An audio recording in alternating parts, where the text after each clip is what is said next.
What's up? That is the 30-second countdown. Happy Tuesday. Today is Tuesday, April 18th.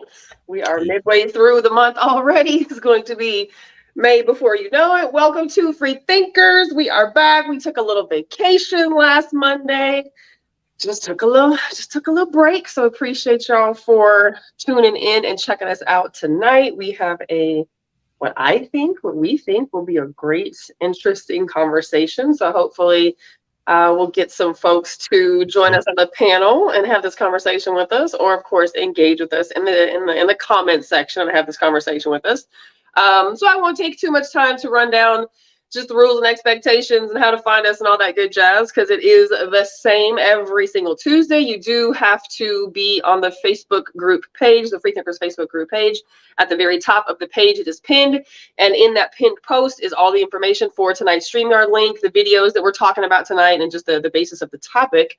Every Tuesday, that's how it goes. If you ever want to participate live and come onto the panel with us, you just need to go to the Freethinkers group Facebook page, join it, and every Tuesday we pin the link for the conversation. It is different every Tuesday. It's not the same, so you do have to join the page. You can follow us, of course, on our YouTube channel, but all of the information for joining the page is found on our Facebook channel. So that is where we have everything at the moment. And we'll probably stay that way because, that's just the easiest way to share the bulk of the information that we talk about with free thinkers. So Facebook group page, join the page, pinned at the top, StreamYard link, click it. It'll bring you directly into the live panel. If you're like, oh, live, oh my God, I'm too scared. Whatever, join us in the comment section. We definitely try to engage with you in the comment section as well. Sometimes we don't get to every single post. Y'all can engage with each other in the comment section too. Y'all talk to each other. But we do try to include comments that people are posting in the live comments, because we do appreciate the support. Engaging with us in the comments is also support to us. So we appreciate that too. Just sometimes the conversation is fast, or there's a few of us on here and we just sometimes can't stop what we're doing to jump over there. But you are welcome to jump on this bad boy anytime. So you can join the conversation a little bit late if you need to. You can leave a little bit early if you need to as well. We just ask, of course, if you join the conversation late, just sit tight, listen, kind of get your feelers for what we're already discussing instead of logging in and be like, all right, what are you talking about? Sit and listen and wait, and then jump in. And you can leave a little bit early, like I said, if you need to as well. We generally go 9:30. On occasion, we'll push it to 10 o'clock. But if you need to leave at any point, you certainly can do that. You're not required to stay for the entire thing. We do ask that you, of course, have your mic on and your camera on at all times as well, so we can see you, who we're talking to. So that's really it in terms of how to find us. So go to the Freethinkers page, click on the link, and then boom, here we are. We do this every Tuesday, 8 o'clock, adult conversations. Be mindful, of course, of who is listening, because oftentimes the topics are, laden with, vocabulary that you might not want your children to hear or your elderly parents to be a part of, but it's totally up to you how you want to do this thing. But it is adult conversations and adult topics, so there are going to be some sensitive words used. And we're not always really concerned with being politically correct. So that's kind of what the nature of free thinkers is. People ask me all the time, what is free thinkers? What does that mean? And I generally respond with, what does it sound like to you? What does the word free thinker sound like to you? And it usually, turns into an interesting conversation. But we are free thinking individuals, like to believe we're free thinking individuals, like to believe we think outside the box and challenge society's norms. And everybody doesn't feel the same way, obviously. So you certainly don't have to be down with the same things that we are. But we do ask that you be open-minded, willing to have your thoughts and opinions and feelings challenged, and able to also challenge others respectfully. So that's what free thinkers is. It's a dope ass conversation with grown-ups who like to have And really good have your conversations. own thoughts also. That's the most important part. Your own thoughts. We are not See, I a fan learned of this a the long group time think. ago. After doing this a while, I learned that there's a portion of people who likes to challenge your thoughts Ooh. without actually giving opinions of their own. So all they just want to tell you why you're wrong and poke holes in your Why you thoughts and wrong? theories. But then the moment Mm-hmm. you say, okay, well, what do you think? Well, shut up. Not even interested in a conversation, or we'll go back and forth on the keyboard all day long. But And when then we show up here and have a I learned conversation. that a long time ago. Okay, let me say this. It's the pre-conversation to the conversation. Over time, I've learned I really value conversations. Yeah, you said that Sunday night too. Did I say that? Yeah, when we were outside, you're like, I want to have. You're like, I want to. I want to have some conversation. We were talking about going to other place. So what exactly? Yeah. So what I mean in this instance, though, when conversations are valuable to me, I want to get a gauge on if I deem this person worthy of having a conversation with.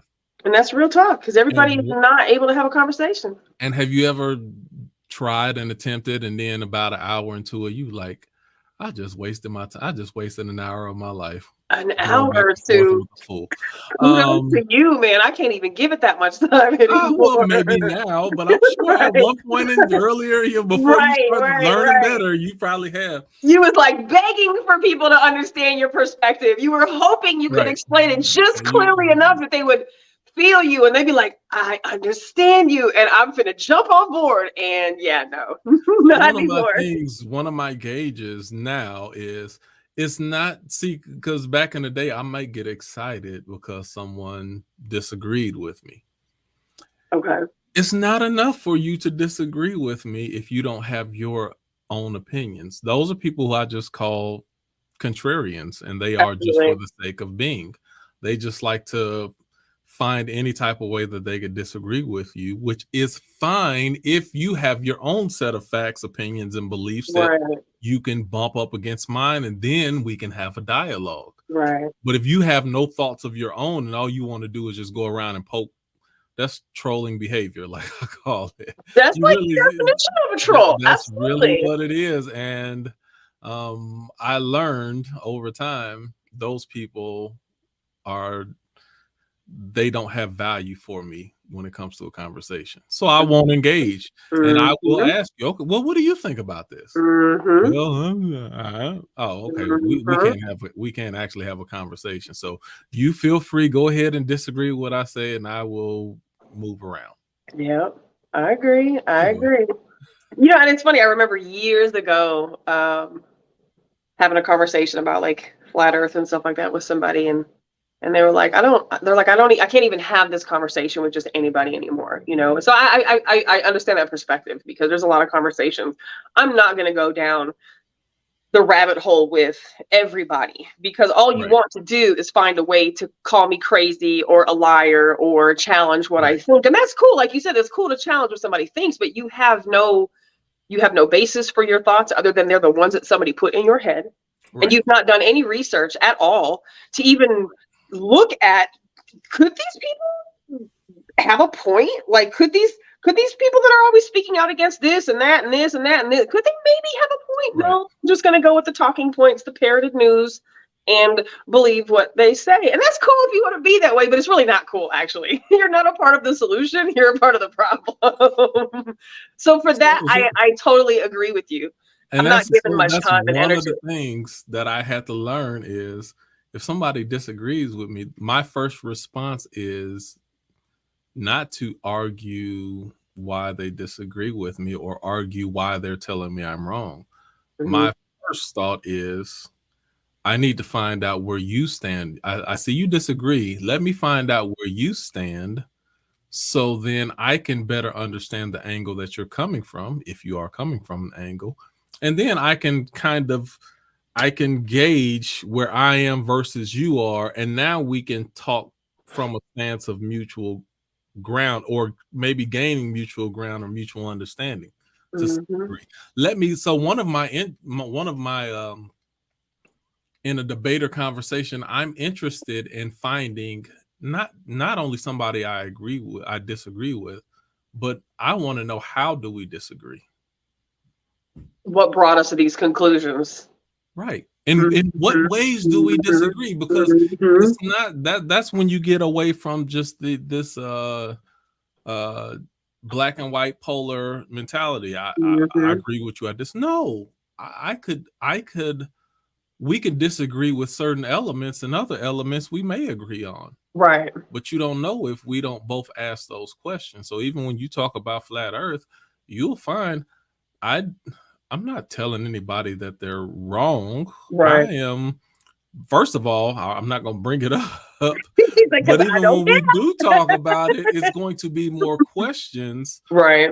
as far as understanding, either to get me to, where I'm looking at, I want to see things a different way, or there may be certain elements to what you're saying I agree with. Right. So let Right. me see. And everything isn't you come to my side, I come to your side. Sometimes it's just, all right, you got me. I'm put a pinky finger on your. You're Right. gaining a little, and Right. sometimes that Right. the movement might be in inches. That's me and Right. Nikki. Our conversation for the last 6 years has been moving by inches. Right.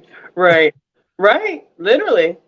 But even in that though, to me, as somebody who enjoys these conversations, like that's progress. That's Absolutely absolutely progress. And I've seen how just a variety of people who have been involved with this with us, myself included, you as well, like how even over 8 years or so, how right.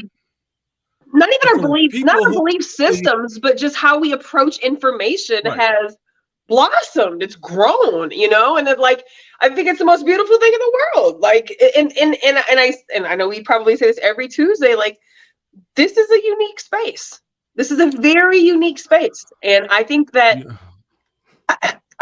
I'm very protective of this space, but I think it's a very unique space, and I applaud people who come to this and do this with us, because you cannot have these. Cynthia and I sat in the car, Sunday night after we left the place, and Right. we definitely had a free thinkers conversation in the car, and she was like, I can't have this conversation anywhere else, and it be safe, or it be received in a way in which somebody's not offended, or somebody's not Right. feeling like I'm, not being part of the solution and being part of the problem. So it was very interesting that this was our I conversation. had This a is going to be our dream topic tonight. earlier today. Today you had a And daydream.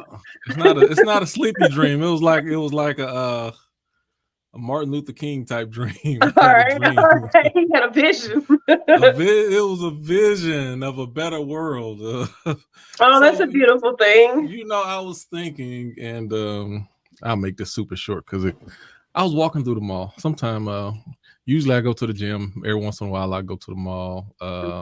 On occasion, probably every 4 or 5 months, I just walk through the mall. Because the malls are dying. No, they're on they're their way. all I'm full of sitting up. $7.99 I'm under looking. stores. Yes. Everything is $5 and under at the mall. Yeah, no disrespect, but then certain people owning the stores that don't have like mainstream. So I'm like, oh yeah, I saw it happen with Highland Mall, so that's why I see the same thing happen up at Lakeline. I'm like, oh yeah. R.I.P. Highland Mall. R.I.P. Lakeline. They on their way out too. Yes, I'll give them 2 to 3 years. And the only reason they're even open is because that's the only thing up that way. It's that or Barton Creek Mall, and everybody up here ain't trying to go to Barton Creek Mall. But now I think it's starting, that part is even starting to fade because they're making more shopping places and well, it's not even about shopping places. It's just about food and places of entertainment. You have all those things that you're looking for, absent of just clothing. And I think the next Christmas, because Christmas shopping dictates a large portion of all stores and restaurants. If they have a good Christmas, it'll sustain them for the next 8 or 9 months. But I think after this Christmas, they're gonna be pretty much done. That's all besides partially besides. So I'm walking through, and it give me a little Highland Mall vibes, like, oh yeah, they on their way out of here, they done. So then as I'm walking through the mall, I see these little girls walking, they're probably teenage girls or whatever, 13, 14, 15, I don't know. But it reminded me back in the day when I was that age, and how the mall was the place that you went to meet people, to hang out, and I was, I was kind of walking through having a nostalgic moment, and I get sad sometimes because I'm like, my kids are not going to be able to experience a lot of the things that help make me and help, like, Yeah. I have a lot of fond memories that they're not going to have the ability to have, Yep. because the the the way our society is going is just Yep. everything is hands free. There's no Yep. direct communication, and it made me think about free thinkers, and but then it also made me think about this is when my dream came in. I was like, if I could, this is something that I would want to do. I would want to create a a club. It's almost like a club, but it's not a music club. It's not a dance club. It's a club for you to The socialize and social meet club. people.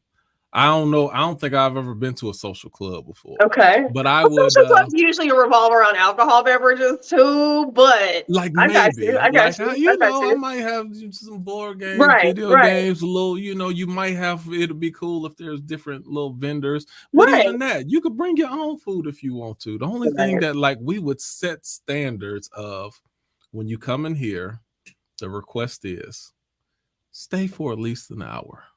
Mm. Just hang out, stay for at least an hour. Mm-hmm. Get to know someone's name that you've never met before. Mm.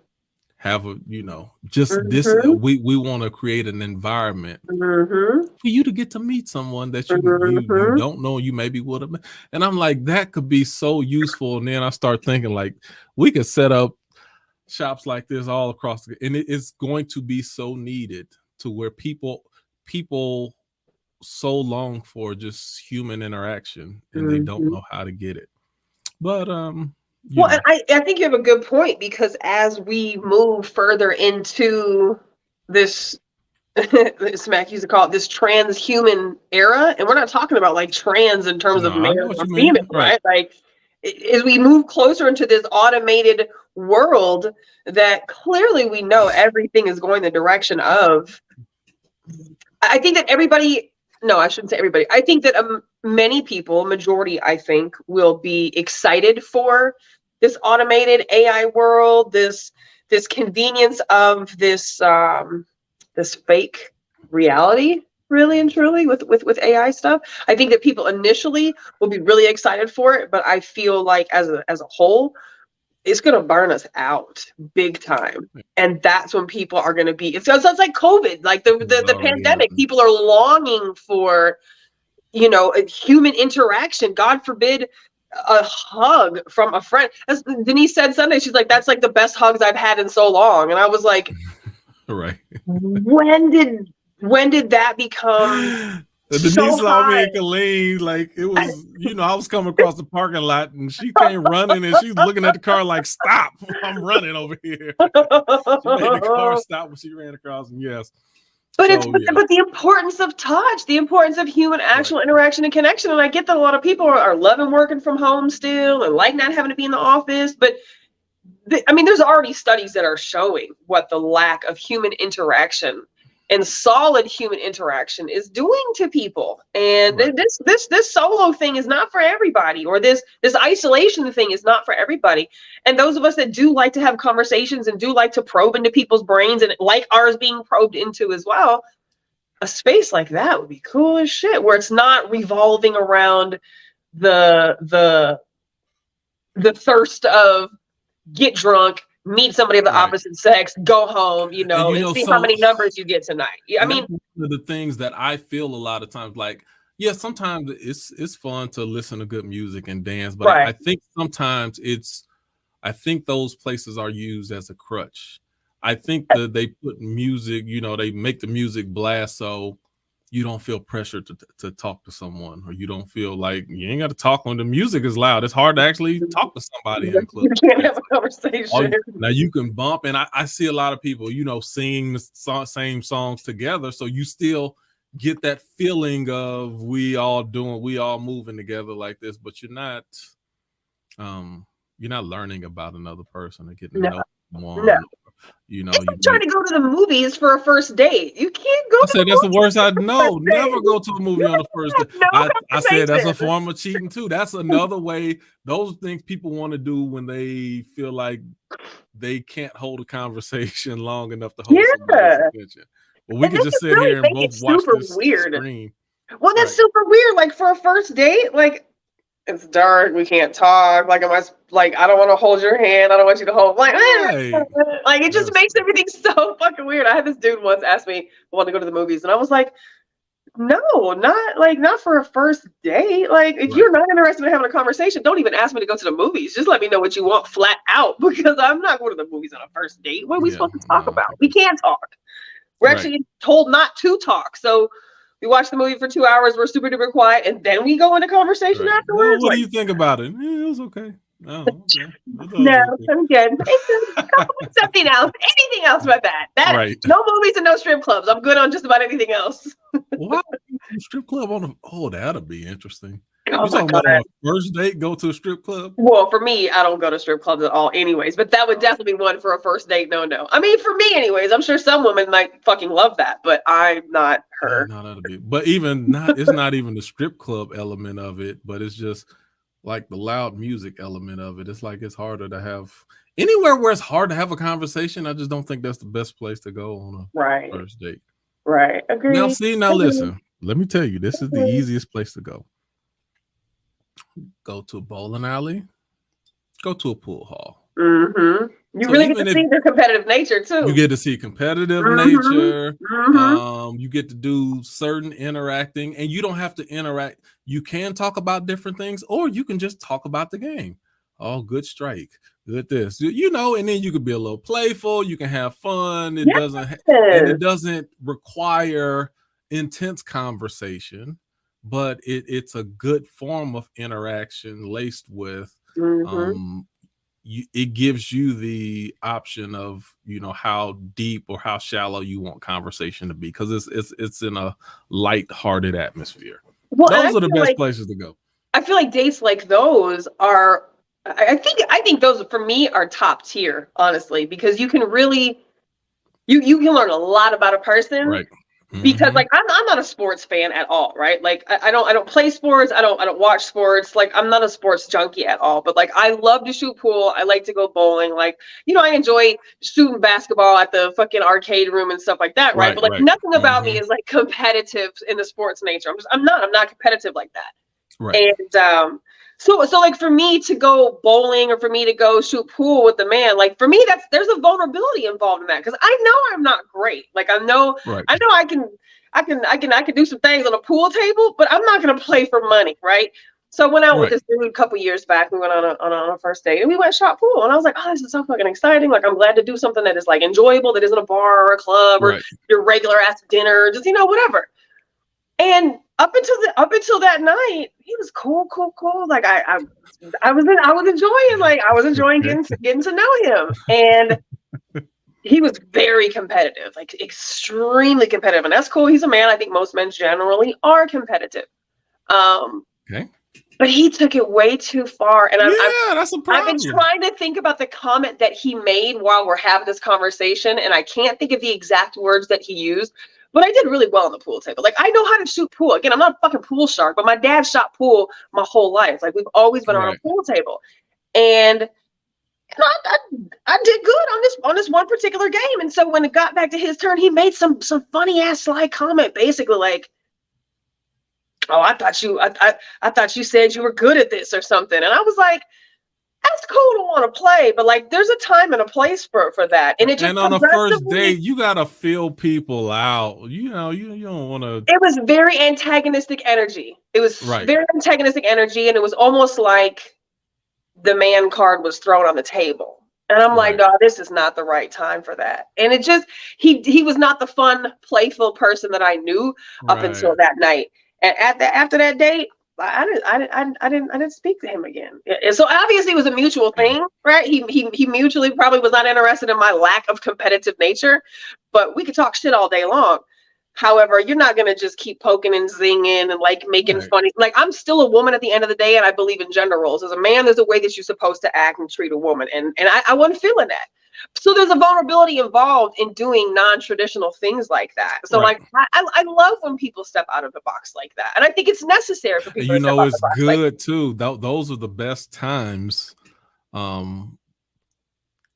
to operate in those type of settings, because what happens is people will let their guards down a little bit and maybe expose certain parts of themselves that they normally see. This is why I say this. Some of that could have been hidden for a little while. Exactly. Yeah, In now baby, we're gonna pull it certain all out. settings, then people can hide Yep, it, but in other yep, settings, then they kind of yep, let loose, and it's like, yep. so that's why. This is why y'all heard me say this before.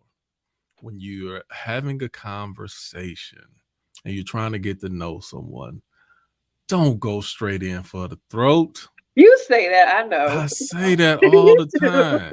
You want to know all the direct questions that's gonna check off your boxes. No, just don't. No, there's a way to go about it. They know the answers to make sure that they pass the test. Right. You know how many tests I take, and I don't believe the answers that I'm giving, but I know that I know the answer that they want to hear. Like you ever? Oh, I hate this to the.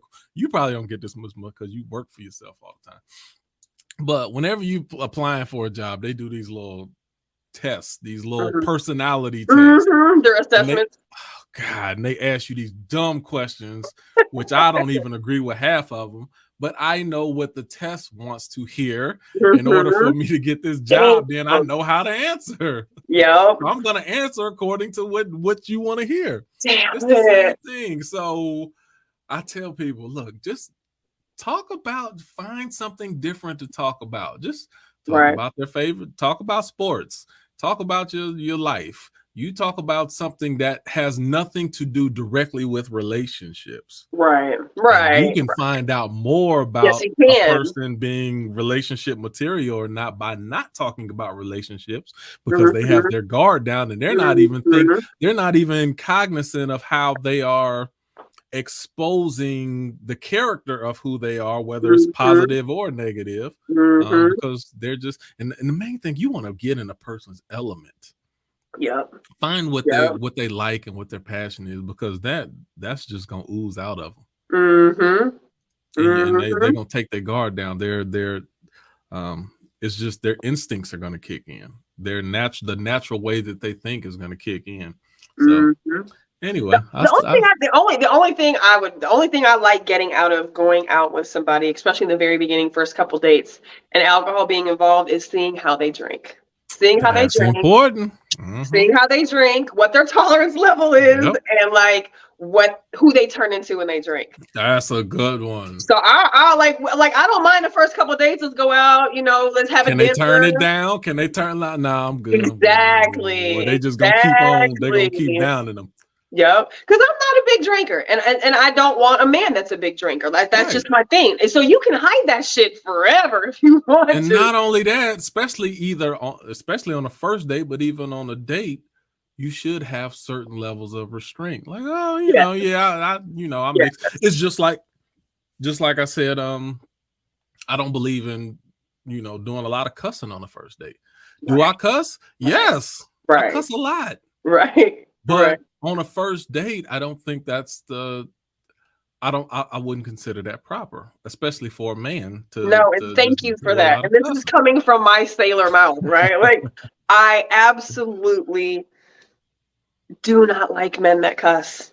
It's one thing to cuss, right? In expression, right? But like a man who's on the phone with, like, when I meet a dude and we're having a conversation and it's like, fuck this and bitch that, and it's like, and it's not like at me, right? But it's just in the nature of the conversation, he's speaking of things and he's using cuss words. Like, it's a lack of awareness. That's not it for me. Like, that really bothers me, and I feel like a hypocrite, right? Like, I do be mindful of my mouth, but there's something about a man that does not cuss at a woman that I find so fucking attractive. And even cussing in I'll be like, oh, excuse me. Or even I don't listen to music that has cursing in it while my kids are in the car. Oh God, no. And if even when I'm listening to things, if because sometimes I go play tennis and we out there getting it, I have my little speakers on, and if I see some kids coming and they playing next and they in stroller, then I change the music. Oh, absolutely. If I Absolutely. see elderly people, I don't know, they might like the music, but I'm not gonna listen to that. There's certain things I'm not gonna listen to in front of them. There's an awareness that you should have for everyone. Today I was driving through the school parking lot picking up the kids, and I don't remember what was on. I don't remember what I had on Pandora. I think it was some UGK, and I was like, I turn this all the way down while I'm going through the parking lot. And then as soon as I get to picking up the kids, I totally switch the station. Like, right. And it's I've always been like that. And again, this is coming from somebody whose mouth is like mine. I don't shield my kids from a lot of things, and I don't speak. I speak very matter of fact and frankly, and and I use adult language around my kids. I've spoken to them as they were able to understand, adult language since they were little kids. So it's not like, oh, I'm being somebody that I'm not when the kids are around. I think there's a respect issue involved in that. I think that there's just certain things that are proper. I walked in on somebody the other day watching a movie, and it's cool because there were no kids around, but it was just full of drugs, alcohol, sex, and filth. Right. And I was like, there's like 7 kids downstairs and a couple grown-ups. I'm like, come on. Like, I will not watch like R-type movies in the vicinity of my kids or my parents' ears. Like anybody. I'm like, let me change this. Yeah, I'm very funny about that. And I used to get kind of teased about some of that. And I'm like, I believe in maintaining especially children's innocence as long as you can. Right. And they're so overstimulated and so over-sexualized and so desensitized to things because of what they're exposed to today. I feel like the internet has, in a way, like, I know this sounds really crazy, but I feel like this, in a way, the internet, access to porn, access to just whatever the fuck you want to pull up if you're curious, like, has taken away, like, some of my children's innocence, has taken away. I know this sounds stupid to say that it's taken their virginity, but they're exposed to things that we would never have been able to see until we actually had a man or woman in front of us. We never would have been able to see the things that they see today because Playboy had to have a subscription, and the naked magazines at the gas station were covered in black paper, and you certainly couldn't get them unless you were an adult, or you might have got lucky to see some skin on Skinamax at 2 a.m. when the channel was all blurry. You might have caught a couple boobs in there here and there. But I feel like even I'm telling you, my cousins are inundated. We would, even when somebody, I have no idea, but they found a VHS tape or something like that. Oh, it was just one tape. Right. And your option was to watch that same tape. Like now, it's like you have millions and millions of videos that you can. It's overload, right? I was like, and it's not even so much that it's just overload too, but it's like. Porn and sex went from porn and sex to like how filthy or how raunchy or how immoral could you actually make sex be? Like, how many people can be involved in one act? Even when we watched it, it wasn't just straight right to it. They had storylines, and then it might have been 2 or 3 scenes over the course. You had to watch an hour and a half to get the 2 or 3 scenes. Right. No, it's filthy. It's absolutely filthy. And there's nothing wrong with sex being filthy, like at all. Like sometimes filthy sex is the best shit, right? But like as an adult who understands that is perfectly fine. As a kid who has nothing to compare this to and probably isn't going to ask their parents many questions, it's like my daughter and I have literally sat down with my boys and said, whatever it is that you see in porn is not fucking real. It's not real. This is not generally how most boys and girls. You have to, because I know that my boys have seen things I never wanted them to see, right? But I don't want them to go into relationships thinking, oh, well, this is all the thing, so let me do this to my girl. I was like, no, and then you're going to be called all these names for the rest of your life. Right. Like, this is not normal. I shouldn't say it's not normal. This is not normal at this age. Once you learn your body and learn more about the act of sex, then at the age and at this stage, you're not going to come in doing that. No, you cannot introduce these things. And I just, sometimes it's weird being a parent of teenage boys now. My daughter's 26, so I've already gone through some of this, right? But like having boys is a different ball game for me, and trying to teach them how to be the men that I would want if I was a girl, or that age, or men that I would be interested in as they became older. Like, I'm not trying to make them be the men that I want, but I want them to be good men. I want them to be solid men. I want them to be righteous men. I want them to be their mama in a version of them as males growing up. And damn, it's hard when the internet kind of raises our kids. No matter how many parental controls you put in play, like, fuck, it's a no-win situation sometimes, and they just get smarter and smarter and smarter. And if they're going to find the information, they're going to find the information. But I've had to have those conversations, and man, it's uncomfortable. I don't think this is the way it was supposed to go. The internet has been wonderful, but the internet has also, it's been bad. Yeah, it's aided to society. Learn a lot of stuff out of turn.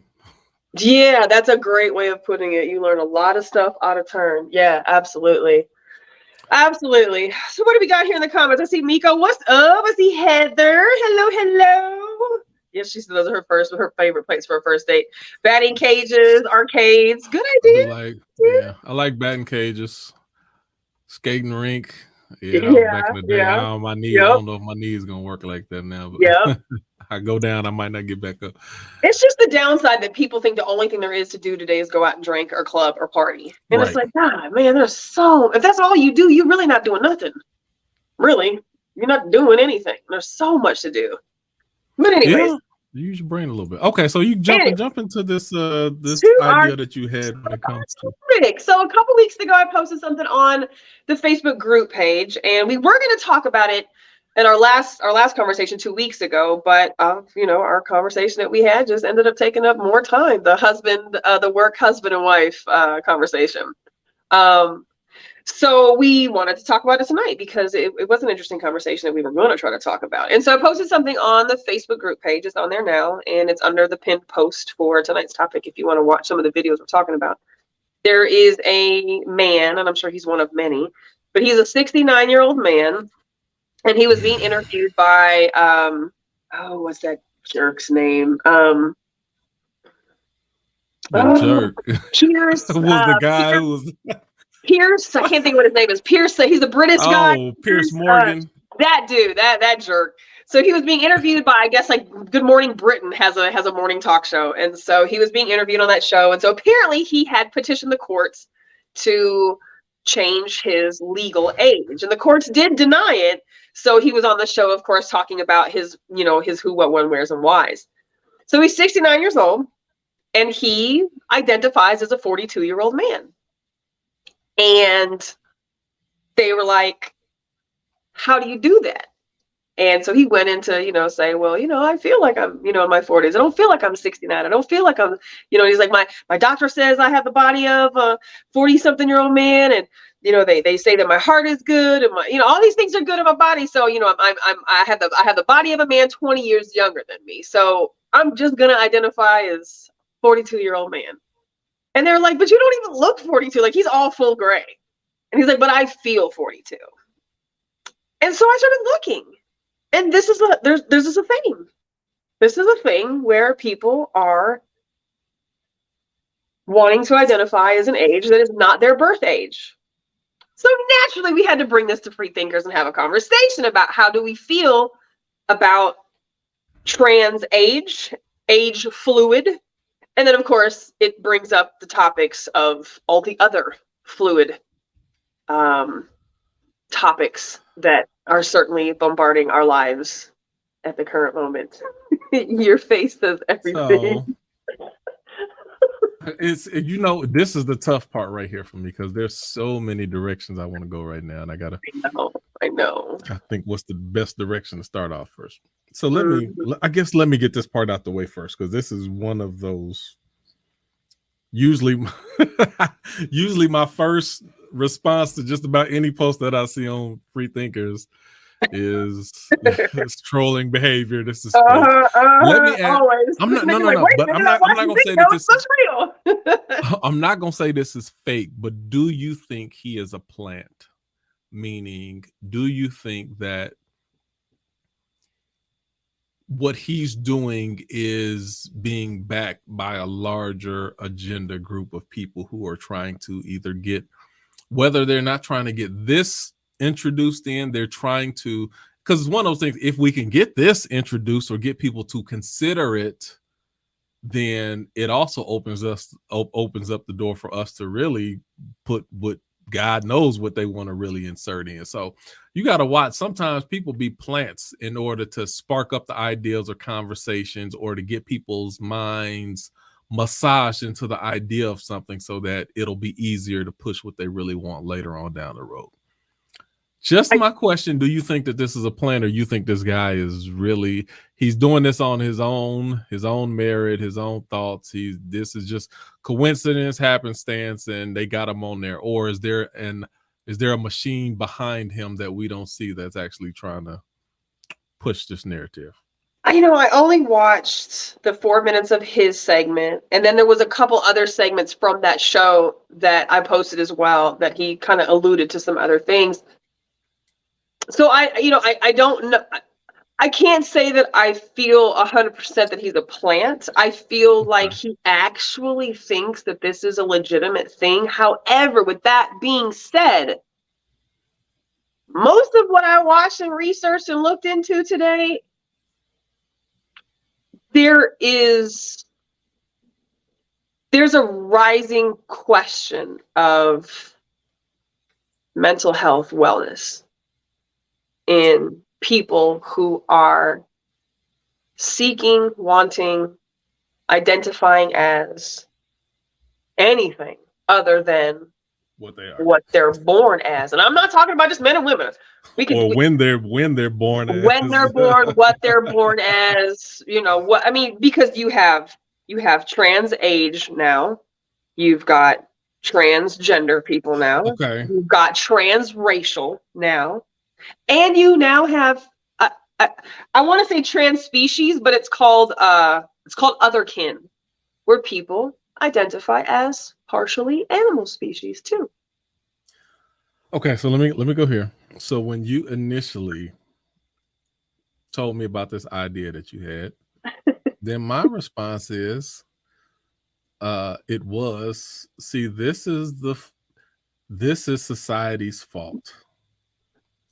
We keep allowing people to move the needle and get away with stuff that they shouldn't get away with.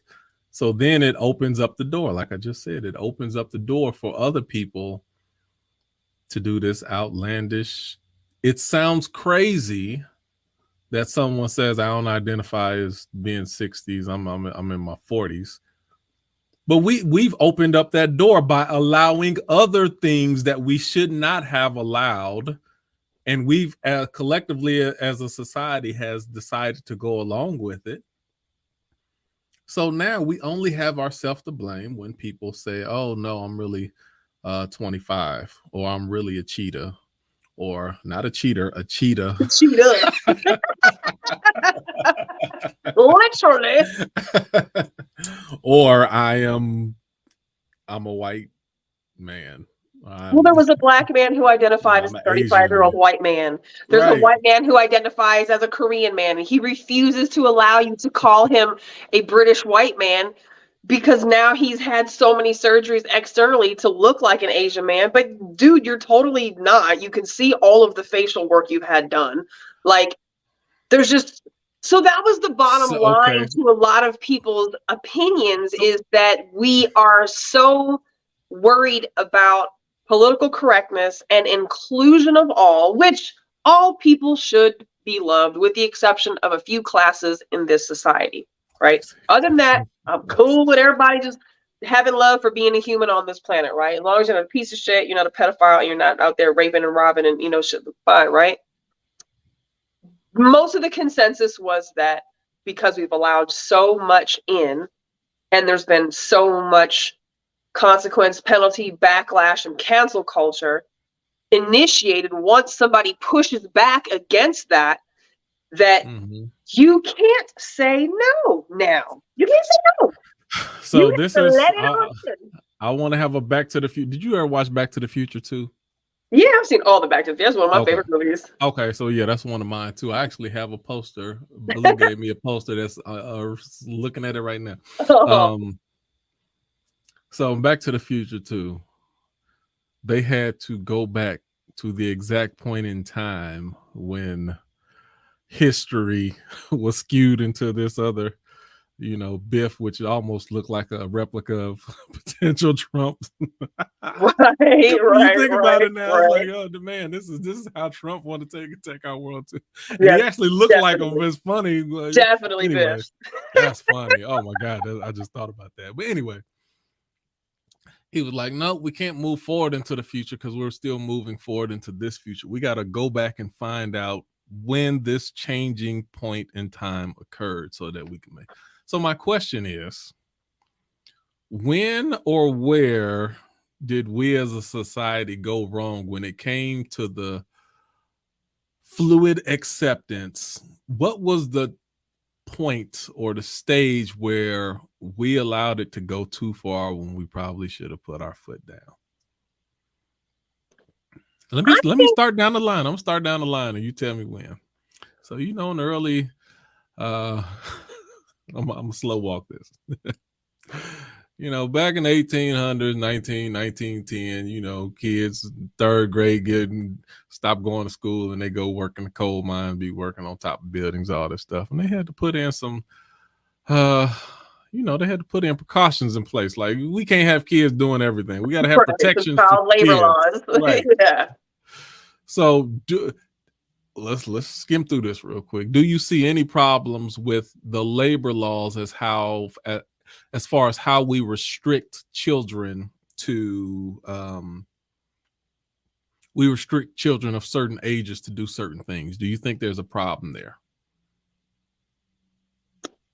I mean, I think that something like that is, if we take that in today's time and era where 15-year-olds and 16-year-olds can only work so many hours because they have school. Right. Like I agree with some of that, Right. The downside is there are 15 and 16-year-olds who have to go to work to be able to pay bills because their parents can't, right? So Right. on one end, those same laws could unfortunately hurt that kid's family, and it shouldn't be this kid's fault, but nonetheless, this is the reality for a lot of people. Ooh. But the flip side to that is you can't go running 14-year-olds to the fucking mill and running them ragged. And, it's kind of like what we talked about in the beginning. You don't have enough experience. At 14, 15 years old, there's just things that you don't know as an adult yet. Ooh. Okay, so there has to be some protections put in place, yes. I think I got a good question. This is directly pertaining to what we're searching.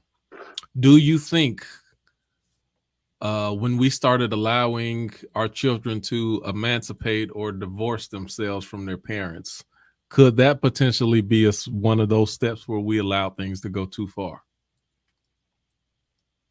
Or do you think a kid should be able to divorce their parents? Well, and the downside is this is where you have a case-by-case situation in the justice world, right? Because I think that there are some legitimate scenarios where children need to get the hell up out their parents' homes. Absolutely, 100%. Emancipate me, consider me a legal adult, whatever. But do I just get to be emancipated because I don't like my mom and dad because they hold my feet to the fire and I have to be accountable and I have to do chores, and do my parents have expectations of me that I don't want to meet, so therefore I'm now going to emancipate myself? I would like to believe that a judge will be like, get your ass home and go do some chores. But you may also have that judge who's like, hey, if this is what the kid wants, then we're going to go ahead and grant this motion, and now you're emancipated. Could there be repercussions to that? Absolutely. Okay. So, but we didn't take it too far. You don't think that was take just the general idea of it? It still need to be case by case, but we didn't take it too far. I think that I'm going to go back further than your question. I feel like where we as humans went wrong was when we as humans decided that anybody who is not like us is wrong or bad or deserves to be cast out. So gay people, it might not be your fucking choice, but that's if it's a consensual adult action, that's their business. We as a society made that bad, wrong, abominable, going to hell, penalized, perjury. I mean, all these bad things, right? Black people, brown people, Asian people, anything that isn't any. I'm so way up. Uh-oh, hold on, we're freezing up. You're freezing up. Am I freezing up? Because you're freezing up. Shit, you froze up on me, Q. Okay, hello? Oh, can you hear me now? Now I got you. Yeah. You were saying, and the only reason I was starting to list other sections. Go ahead. I'm about to walk up to that. I'm getting up to all that. I'm getting up to all that. I just want to ask about the kid part. Right. Okay. So, all right. Didn't go too far right there. What about the women's movement? When women being able to vote, women getting equal rights, women technically supposed to be receiving equal pay. We didn't go too far in any of those areas when it came to women being equal to men. Do you agree with that? We didn't go too far? Yes, we didn't. We didn't go too far as we didn't swing the pendulum too far as giving equal. Okay, let me back up. Let me say it like this. Do you look at the term fluid as a synonym to equal? No. Do you think it's connected with equal? How do you define fluid? Let me ask you that. Fluid doesn't have a definition to me. And I think that's the part that makes it a little bit ambiguous and dangerous, is because you literally can decide at any moment, and I ain't the sharpest tack in the box, but fluid in science class changes its form to fit wherever it goes. So fluid is not fair then. It can't be fair, is that right? Fluid is not the same thing as equal to me. No, it's not the same thing. What I like about the word fluid is it does allow those margins that weren't there before. And I'm okay with that. But because it's so ambiguous, it can mean a different thing to each person that uses that word, and no one person is right or wrong per se, but it seems like that's where all the power is. The power is in the ability to not identify with something, to not check off the boxes that we're supposed to be checking. Like, fluid is not the same thing as equal to me. No, it's not. It's not the same thing. And it allows you to not be concrete. Because I could decide tomorrow I identify as a Black woman. Okay, so let me ask. So the issue is not, and this is a question, but I'm saying it in the form of statement.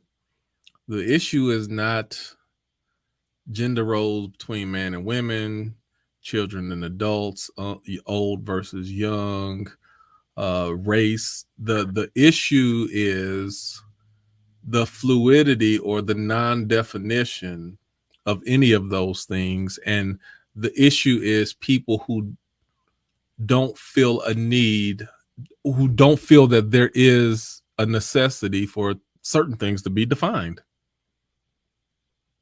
Yes. Let me ask you this. I feel like I'm interviewing you. No, do you feel there are certain things that should and need to be defined in order for our society to properly function? Yes. Yes, I definitely do. There's parameters around most things. And again, there's margins for going out of the lines. But to your point, then what does that open the door to for anything else that somebody wants to not check boxes off on, be labeled as such, conform to? Like, I get it. I'm still trying to navigate through this.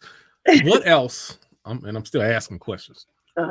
What else in our society is fluid? Even if we don't give it that label, what else in our society is fluid to where you can? I guess in politics, when someone says that they are moderate or they say that they are, Right. I'm not strictly Republican, Democrat, capitalist, communist, whatever. I Right. am open In the to middle. ideas. Right. So I guess you could be politically. I think there's wiggle room for fluidity. Sure. What else? Well, I mean, Tiger Woods tried to be fluid racially when he called himself Afro-Frasian, whatever he called. He called himself Black Asian and Caucasian, Black Frasian. I don't know what he called it, but he tried. But that didn't work out well for him. Okay. So when he tried to be, and that's funny because especially in our, we having a bad show internet. That might It be was me. for a second, but now it's good. Am I locking up? No, you're good. You're good. I see your face froze. I don't know if. Damn. Okay, you still kind of choppy. I don't know if that's you or me though. I'm good. I know my internet went out for a half a day yesterday. I don't Oh, know wow. what's going on. Damn. I had to actually go into the office on a day I didn't need to go into the office. I didn't like that at all. No, I like your question. I'm literally sitting here thinking about all the areas of life. So racially, we don't really true. allow fluidity. Because even think about that. You're not mixed. You call some people, you can call yourself mixed to other mixed people, but you're black. Right. And it wasn't until maybe the last 10 or so years where other was even an option to check on the list, or the ability to check more than one. That wasn't an option. I remember when my daughter was born, I always made sure I checked both. Maybe we can make some ground. An area where we need more fluidity is racially. Or do we? I don't think it's fair.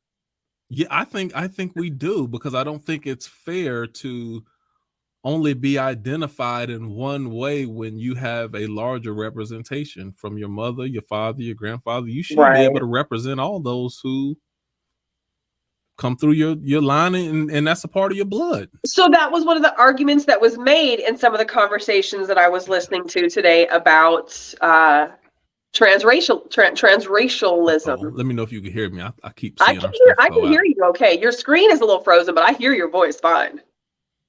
Am I okay? Am I frozen at all? I'm having a hard time hearing you. Damn it. Anybody who's watching, let us know what's going on. If you can hear us, if you can't hear us. Can you hear us? Can you can't hear us? Hello. Is it working? Like, everything is moving. Let us everything know. everything is fluid for me right now. Who you having a hard time hearing, and then that way. What about? Oh, we didn't left him. Who's? Yeah, I can't even talk today. Who is freezing up? Am I freezing up? Are y'all seeing me freeze up? Are you seeing Q freeze up? Because Q is definitely frozen right now. Okay, so I'm fine. Thank you, Heather. I'm fine, and Q's freezing up. So he's gonna be back in a little bit. Let me see. My Wi-Fi connection is solid, so it should be okay. To his point, so I'm gonna keep talking because I don't know how long it'll take him to jump back in. Wait, here he goes. Bear with us while we have some technical difficulties, please. Let's see. Where's he at? Let's go. All right. You back? You in there? Yeah, I see you and I hear you. It's my internet that's screwed. Test one, test two, test one, test two, test one, test two. Yeah, more freezing. I think because I saw something else on some of my other stuff was freezing up too. So I don't know. Never have connection issues. I know. Man, it's maybe they've been installing Google Fiber on my street for the last few weeks. Oh, gotcha. Well, that's screw. I'm not with Google, so why would they be screwing my internet? But because they want you to leave. I know, right? Get the fiber. No, so to your point, that was some of what I was hearing in the transracial conversations. Is the reality that most people are not just one race. Most people have a plethora of places that their family and their ancestors come from. So it isn't fair to just say, oh, I am this or I am that. However, the issue becomes, Is it okay for me to identify as a black woman tomorrow? Is it okay for you to identify as an Asian man tomorrow? And then on Thursday you're back to being a black man, and then on Friday I'm back to being a white woman. That's Like, the problem with fluid. It's not definitive. So no, I was I was white last week when I needed that loan, but yeah, I'm back to being black again. So trying to have that space where you have those margins of error because I do think that there are But you know exceptions. what? In all honesty, I think the only issue with that is the it's not the racial component, but the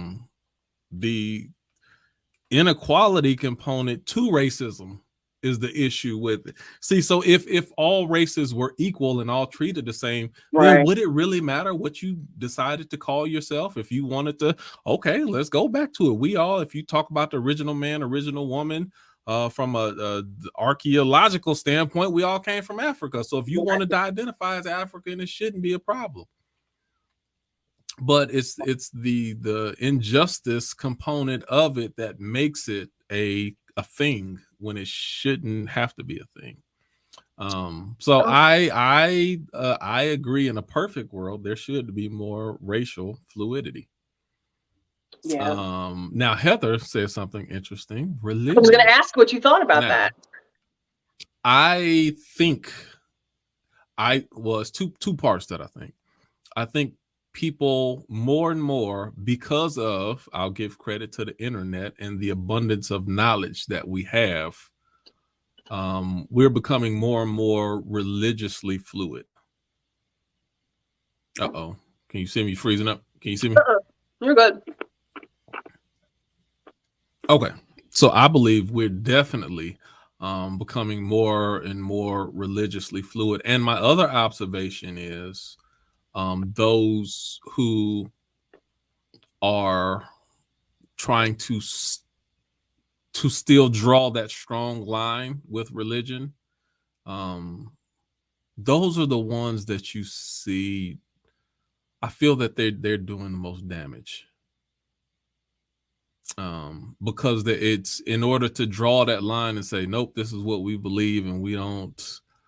We're not going to be fluid in any type of way. We're not going to concede or bend or do anything. Those are the ones who usually are more exclusionary than the ones that are more open to other ideals and philosophies and ways of life other than what's tradition to them. But don't you think don't you think that is a really unsafe gray area? Because you have the new church and you have the old church. And the old church has its rules, and they're set in stone, and this is how we've taught and preached and, ministered for centuries. And now you have new church who probably should have at least had these mentalities and these open-minded, perspectives to begin with, right? Instead of being an exclusionary place when it's supposed to not be exclusionary.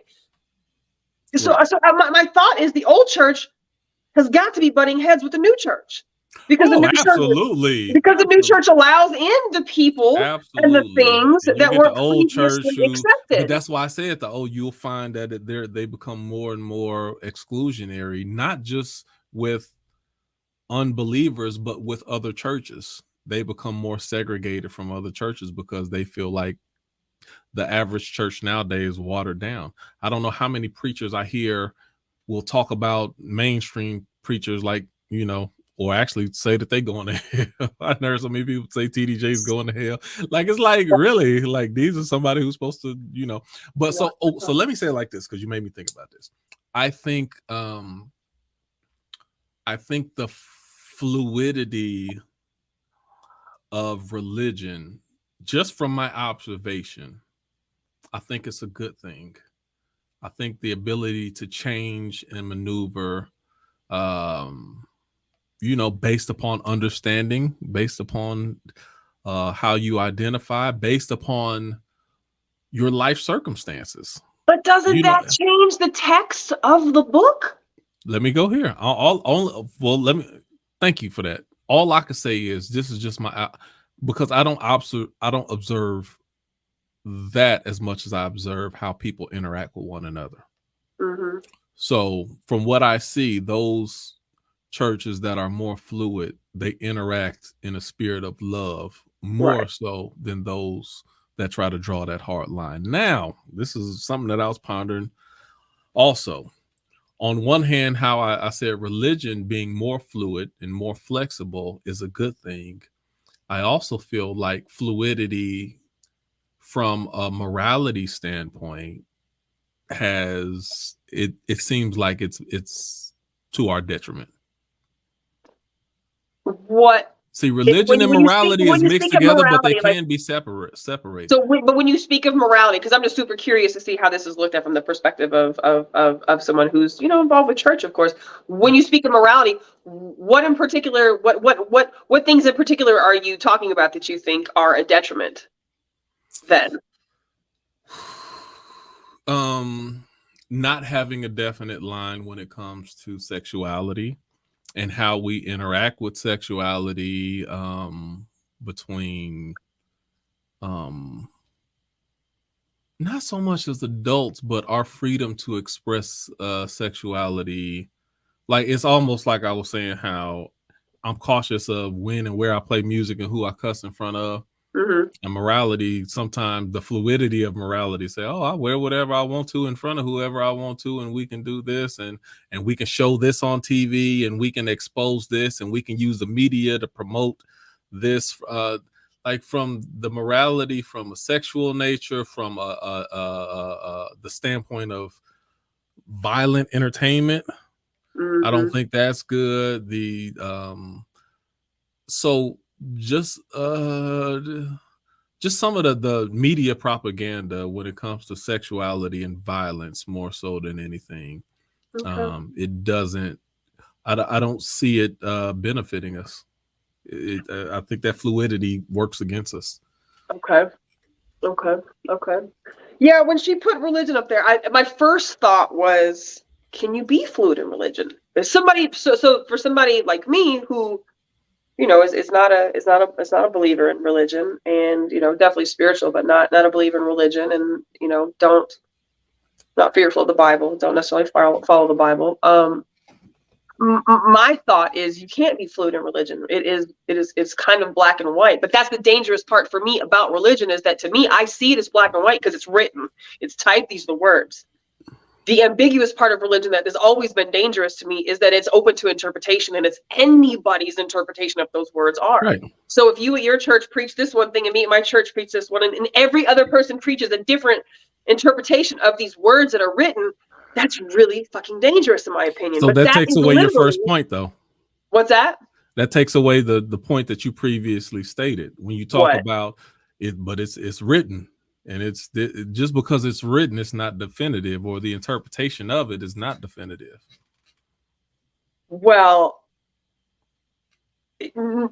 it's left to be not definitive, and that's the part about it that makes it dangerous to me, because for centuries it's been taught, this is it. This is the word. This is the way. This is the only way. Like, this is it. Okay. So if you don't do X, Y, Z, right, you know where you're finna go. But today's new church, which I applaud, because again, I feel like we should live in an inclusive society. I do. I do not believe that people should be ostracized or cast out simply because of who or how they love or what they do or don't identify as. It may not be my cup of tea, but that's the choice we get to make. Is thankfully, we live in this country, we get to have those abilities, to have those choices. But the danger that becomes for the new school versus the old school has got to be a clash in morality of what used to not be accepted to what now, new people to religion, or under the new school of religion, are wanting to be more inclusionary. And that, to me, makes that dangerous. So I don't think it's wrong. I just think it's dangerous. No, and I don't think the flexibility of religion is dangerous. It's only dangerous when it's wrongly interpreted, or what Jesus would often say, if you go back to 1 Corinthians, anything, and I'm super paraphrasing right here, anything that you do absent of love has no meaning or value to it. Mm. So you can interpret the Bible all you want to, but if you're not interpreting it through real love, then it doesn't have any value. And even that, because some people will use they will say that they're preaching out of love, even though that they have a twisted interpretation of what love is. Mhm. So it's well, God do love you. He loved you enough that he gave you out, so you ain't got to burn in hell and this and this and that. So just even the way people present that. But I mean, it unfortunately it takes a mature mind to oftentimes to be able to decipher, and not just decipher, but to be not. Oh, okay. So not just a mature mind, but it also takes a free mind. Agree. And one thing that I have practiced is I can exercise my thought free of your judgment or free of my own history of how I've been programmed. And I'm one of the I'm one of the few people that I know who I can look at a text and be like, yeah, I know that what that says and what that means, but I don't agree with it the way that you do or the way that it's been taught. And that in itself is hard for a lot of people to say, yeah, but I don't agree with the way that you see it. I don't agree with the way the preacher see it. What? Right. You don't agree Right. with it? No. It takes a lot of effort and time for you to be that free to actually say that and mean it and walk in it.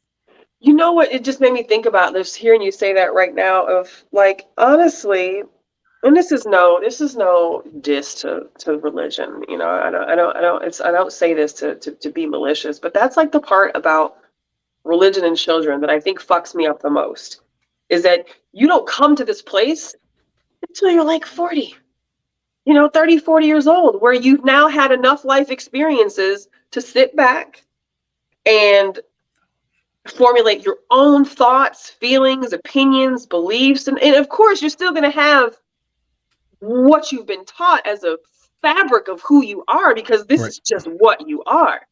But when you get old enough and they let you out of the house and you start to see how life is and how people are, and you have a gay friend and oh my God, they're not bad people. And you have a black friend and oh my God, Right. they're not bad people. And you have a Chinese friend, you have a white friend, they're not bad people. Like when you start to come into these spaces where you're now having your own life experiences and you're learning that, Right. whoa, this kind of like doesn't go along with what I was taught to believe. Right. So that's the part of religion I really struggle with in children, is that it's forced upon people before they can make a decision for themselves. Right. And then when they come into who they are and what life is and what it means to them with their own experiences, now I'm having to challenge how I was raised and what I was taught to believe and how I used to believe. And I still want to be dutiful and I still want to believe and I still want to go to heaven and I still, all these things. That's the part I think that frustrates me the most, is so many people don't have this aha moment, this stepping out of the box moment until they're 30, 40 years old. And now it's like, how much of your life has been committed to something that might not be what you think is the truth anymore? How much have you taught your children is one thing when they may come to You find chopping. something I don't different know when if they that's get me. Am I older? chopping to you? No, I hear you just fine. Damn it. I hate this. This is happening today. They don't want us to talk about this. I could barely hear you. It's like you freeze. No. How are we? Okay. Anybody? Heather, who's freezing up? Heather, am I good? Is Q good? Who's freezing up? Because I feel like, I feel like you're not frozen on my It's end. more than likely it's me, but I just. Son of a peach. Oh yeah. So yeah, so I guess the bottom line for me is I don't know if religion can be fluid. I don't, and maybe that's coming from an ignorant mind, because she said you good, so you just keep talking. That's just me. Okay. So maybe I'm speaking from an ignorant place, because religion is not something I have an abundance of, experience living in. But that was an interesting point, Heather. Religion being fluid or not fluid. I mean, obviously you can change religions. That to me is also equally very interesting. is people who, you're kind of like the exception, right? Like, like I've said before, like, how you were raised is in your bones. That's who you are. But you've come into your own experiences, and you've kind of changed some of how you handle religion, as you've gotten older. Oh, I just lost my train of thought. Oh God, I just lost my whole train of thought. Shit, I lost my train of thought. I don't know where I was going with this. Man. Well, just jump back in. What I was going to say, just based off of what you're saying, I agree. But what I've come to realize just as much is that in the same manner that I've had to deal with religion. You probably can't hear me, can you? It looks like I'm chopping up. No, you're good. You're good. Okay. In the same way that I've had to deal with that in religion, I see the commonality between so many different areas in society. Think about school. Mm-hmm. Basically, school. So it's just how you have to decipher it over time. School, in certain manners, in one instance, it teaches you, read, write, do your numbers, multiplication, division. You learn some history, a little twisted history, but especially in Texas, but that's all right. Geography, you learn some stuff, some science. You learn stuff that some stuff that you can actually use. Absolutely. But it also teaches you how to be a slave. Yes, it does. I'm struggling with that a lot right now with my son in school. I view it in a very similar fashion. So let me to bring that point home. Yes, there's deconstruction that I have to do even right now at this age to get the slavery mentality out of my mind. But also, I don't completely throw away my educational experience and say, oh, because of these agendas, then it was all bad. It wasn't all bad either. It was useful, but now I have to also learn how to get rid of those things that don't benefit me. And that's very similar to how I look at religion. Because like I said, the moral fluidity right now, I believe, is an issue. But I think I don't think religion is directly the moral authority. But I think you can learn a lot of good principles, practical practices and habits from a morality standpoint through religion to some degree. And like I said, some of that stuff you still got to do away with. Some of that gender stuff in there. It's, that, but so anyway, my whole point was that same type of balance in different facets of society, I also have to apply to religion. Yeah. Well, I guess the part about it that becomes, of course, the dangerous part, which can be in any element, really, especially when there is lack of definition and there is a lot of ambiguous room in there, is that it can be used for manipulation. Obviously, it can be a manipulation. The powers that be can use it for manipulation, and that's when that's when it becomes harmful. And I think that so many people, in a lot of these spaces that we're speaking of, not just religion, find that the positions of power. But the problem hierarchy is religion. You're right, but it can happen in all different areas, but religion kind of promotes that we operate from a higher standard than others. And I think that's one of the eye-opening moments when you realize that it doesn't. It operates with the same flaws and power struggles and manipulation and political practices and all of that. It's all there too. So it's like you can't be. There's no place where you can just relax and say, "Oh, I'm in a safe space and I can trust." No, you can't. Can't trust the schools. You can't trust politicians. You can't trust your government. You can't trust your church. You got. And remember when we did? Remember when, as a society, we did There was a time where people trusted every single one of those branches that you just mentioned, trusted Oh their yeah. school, It trusted their wasn't. pastor, trusted their politician. I mean, Yep. those were the sources. To be those people meant that you knew exactly what you were talking about, and you were going to do it in the most correct ways, and there was no questioning what Yep. you said. And now you literally have to, like, for me, those are the people that you never believe first word. Like, you have to go and find out, what is your ulterior motive, what is your agenda, where do you come from, and what place do you speak from? Because those are usually the positions of power that impose the most oppressive parameters for the other people. And here lies your manipulation and your indoctrination. Yep. Shows the level of brainwash that we were Oh, there's operating under. so much brainwashing, man. So much brainwashing. That's interesting, though. Heather, I appreciate you for mentioning that, because that's literally, that's one area I hadn't thought of in this idea of fluidness and trans things is religion. If you would have asked me, I would have been like, no, you can't be fluid in religion. But shit, obviously, it's happening because it's definitely changed. What was once not allowed is absolutely allowed today. And again, I don't have a problem with that. I'm okay with that. If you believe in God, I think that shit, if you make it through this motherfucker, you going wherever the pearly gates are. If you made it through here, you got your free pass. You going. But everybody obviously doesn't feel that way. And so that's the interesting part of how religion in particular has changed over decades and I guess centuries of information. Right. So I hadn't thought about religion. Yeah. Transracial was interesting. There are a lot of people out there who identify as another race.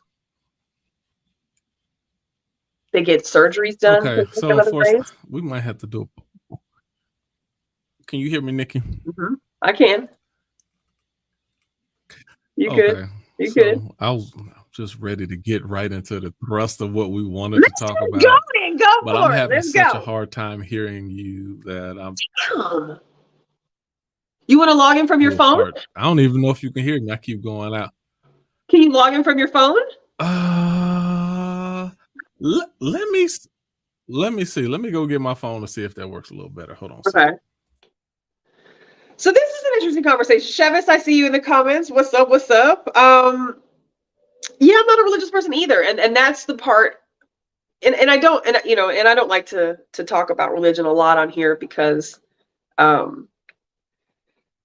it's a sensitive subject for a lot of people, and I know that I push and I test and I challenge, and I don't study the Bible, and I'm not going to, and it can be one of those very divisive topics and tools. So I don't like to do religion a lot on here because I do care deeply about the people who do subscribe to religious theories and have their own set of beliefs that don't necessarily go along with mine. And there are ways to have this conversation with those people outside of this space, even though this is a very safe space. It's I try to be mindful of how my words affect people when I talk about religion.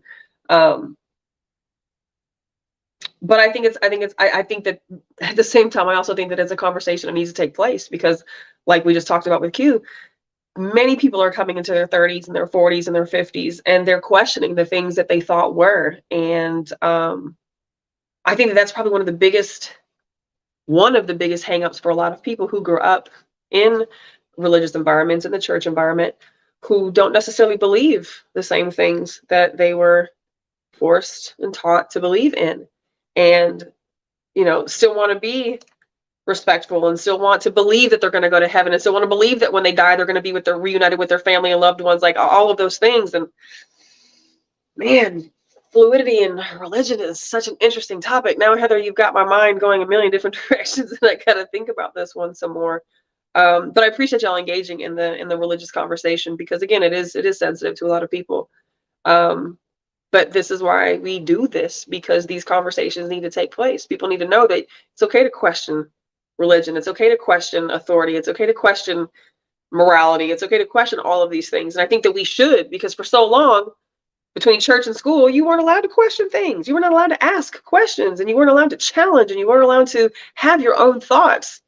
That's the greatest part about, I think free thinkers is, we have the space to be able to have these types of conversations and plant some seeds, and maybe open people's minds to come back and engage in these conversations with us, because the conversation about fluid things has to keep happening, because that's where we're going, whether we like it or not, whether we've opened the doors to certain things or not, whether we've allowed things to happen or not. Like, Q, you always talk about precedents being set, and the precedents for fluidity is absolutely going to be a part, I think, of our lives for the rest of our lives, whether it's racial, transracial, transgender, trans species, trans age, trans religion.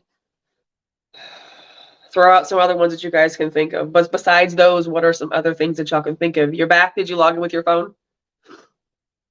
Because your video looks fine. Your camera looks fine. You're not blurred at all. Q, you frozen? Damn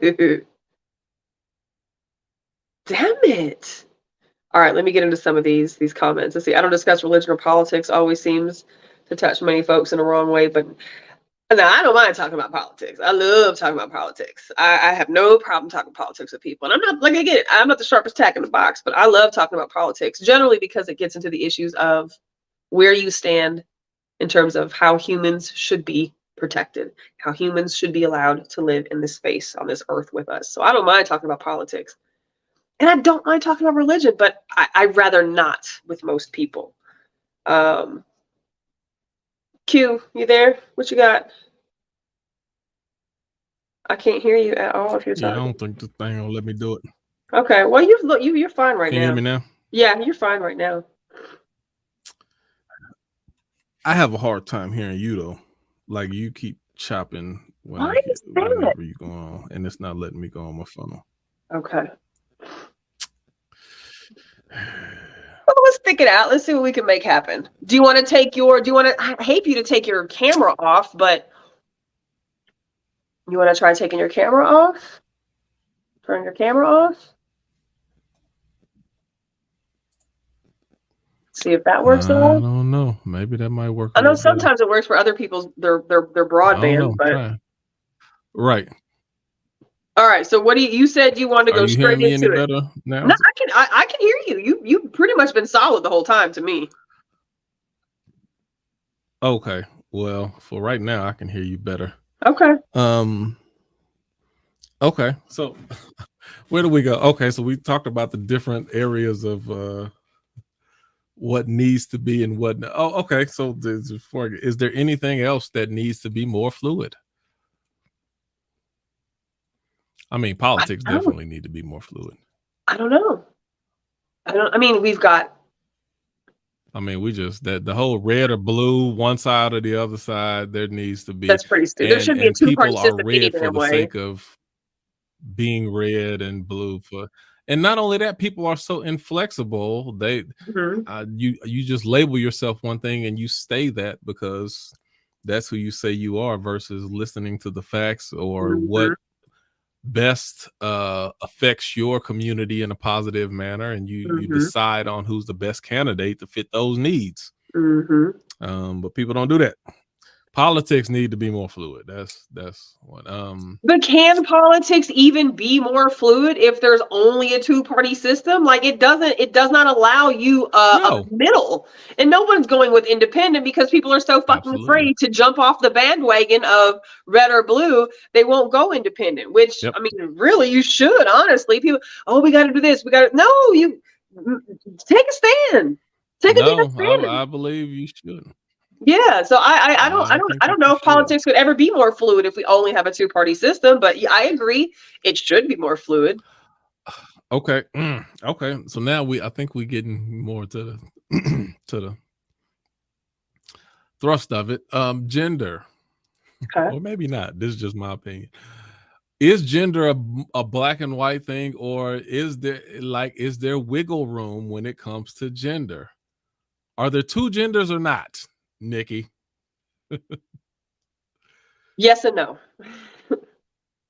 Yes, there's two genders because there's two genders. Yes, there's two genders because we have male chromosomes and we have female chromosomes. However, you know, I've done a lot of research on this over the years because I've been called transphobic and a few other things before.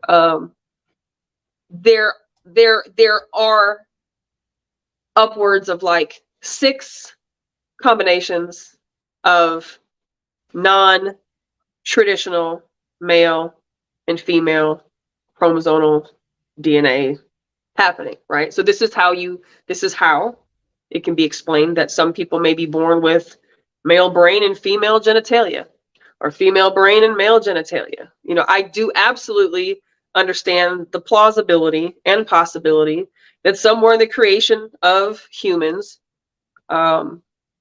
things may have doubled and tripled and been negative a chromosome here or there. I mean, I mean, we see this in children who are born, you know, with extra chromosomes or less chromosomes than what they're supposed to have, right? So if this can happen, you know, with children born with, you know, issues, right? Then it can happen in our sex form. If I have a family member who had a daughter who had 2 uteruses.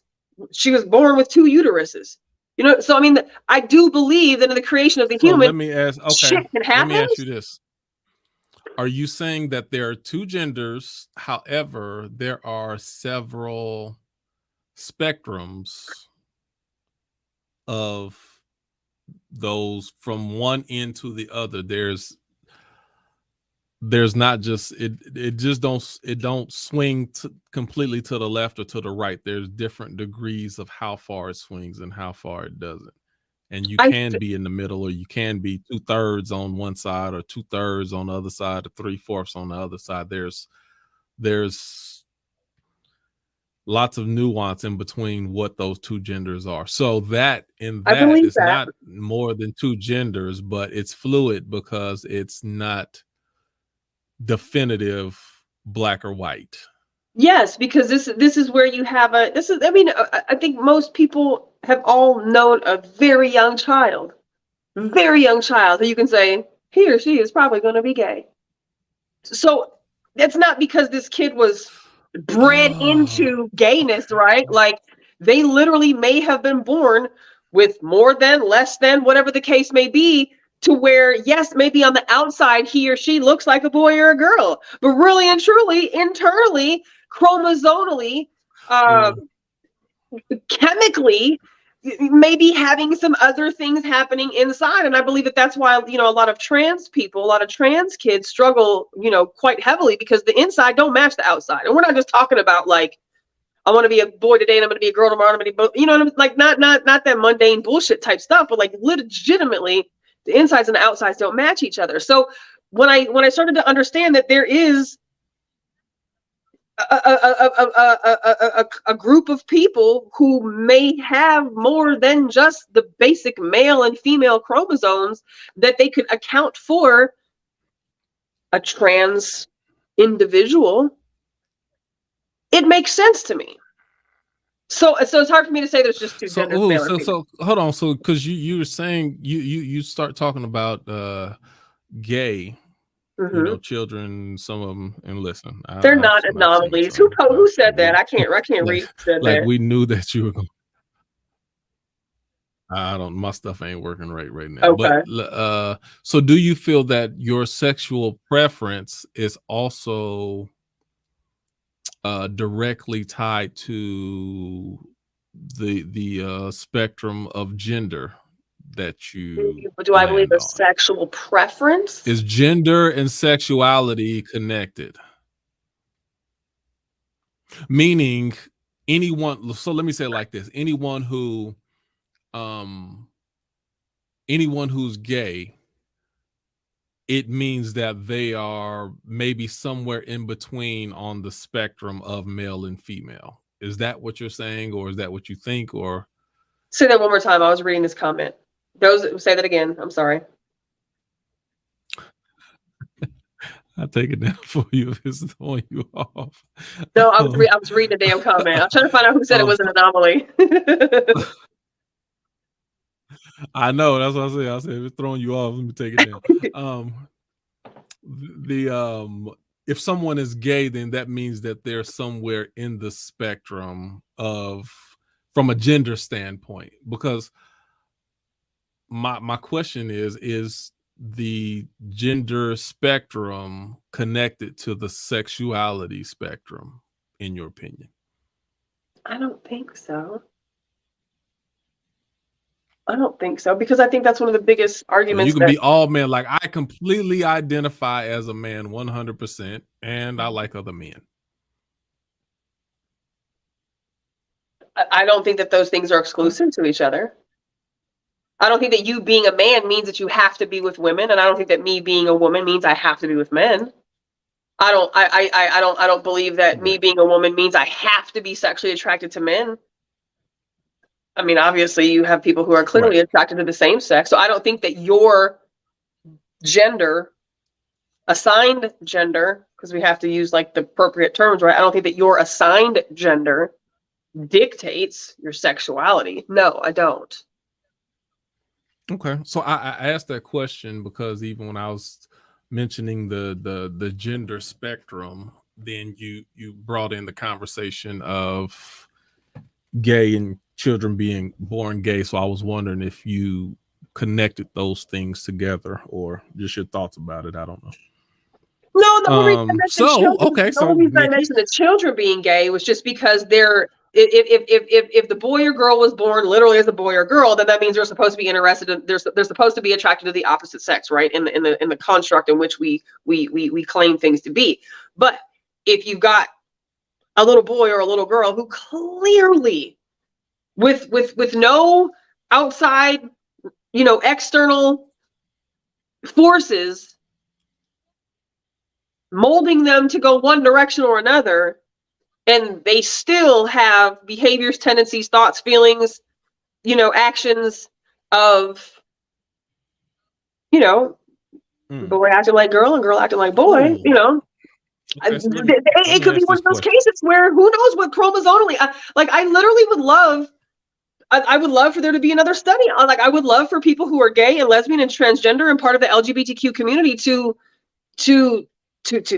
get chromosomal testing, not for any other reason other than to be a part of the proof that there may be more than just male and female. Huh? I would need Neil deGrasse Tyson to be the one who shit oversaw the study. I don't trust nobody. I trust Neil. That's one of my pastors. So for me, it goes back to, is this why everything has been so in the Stone Age? Is this why everything was made to be male or female exclusively, right? To wipe out this what did they used to call people when you were born? Nikki, let me ask you a question. What? Do you think there were I don't know why I'd be thinking of this stuff. Do you think that there were gay cavemen? There had to have been. Absolutely. There have been gay men since men existed. They're like, yes, I'm sure that there were gay cavemen. Absolutely. Absolutely. Okay. There was gay kings. So Jules said that there are a tiny percentage or an anomaly, something that deviates from what is standard, normal, or expected. So let me ask you this. Do you feel that, not gender, not gay or straight, just do you feel that fluidity in general is a choice? People choose to be fluid. I mean, you have to make the choice at some point. But when we're talking about fluidity, then your choices can change. Your choices can move. Your choices can vary. So yeah, fluidity. Is fluidity the byproduct of who I am? Fluid. That's what I'm saying. So is being fluid the byproduct of who I am, or is who I am the byproduct of me being fluid? Like, I don't even know if that's,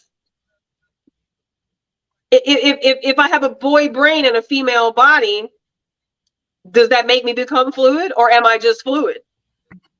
Or do I adopt Okay, so the reason I asked this a fluid question, mentality and the fluid lifestyle because it fits? I don't know.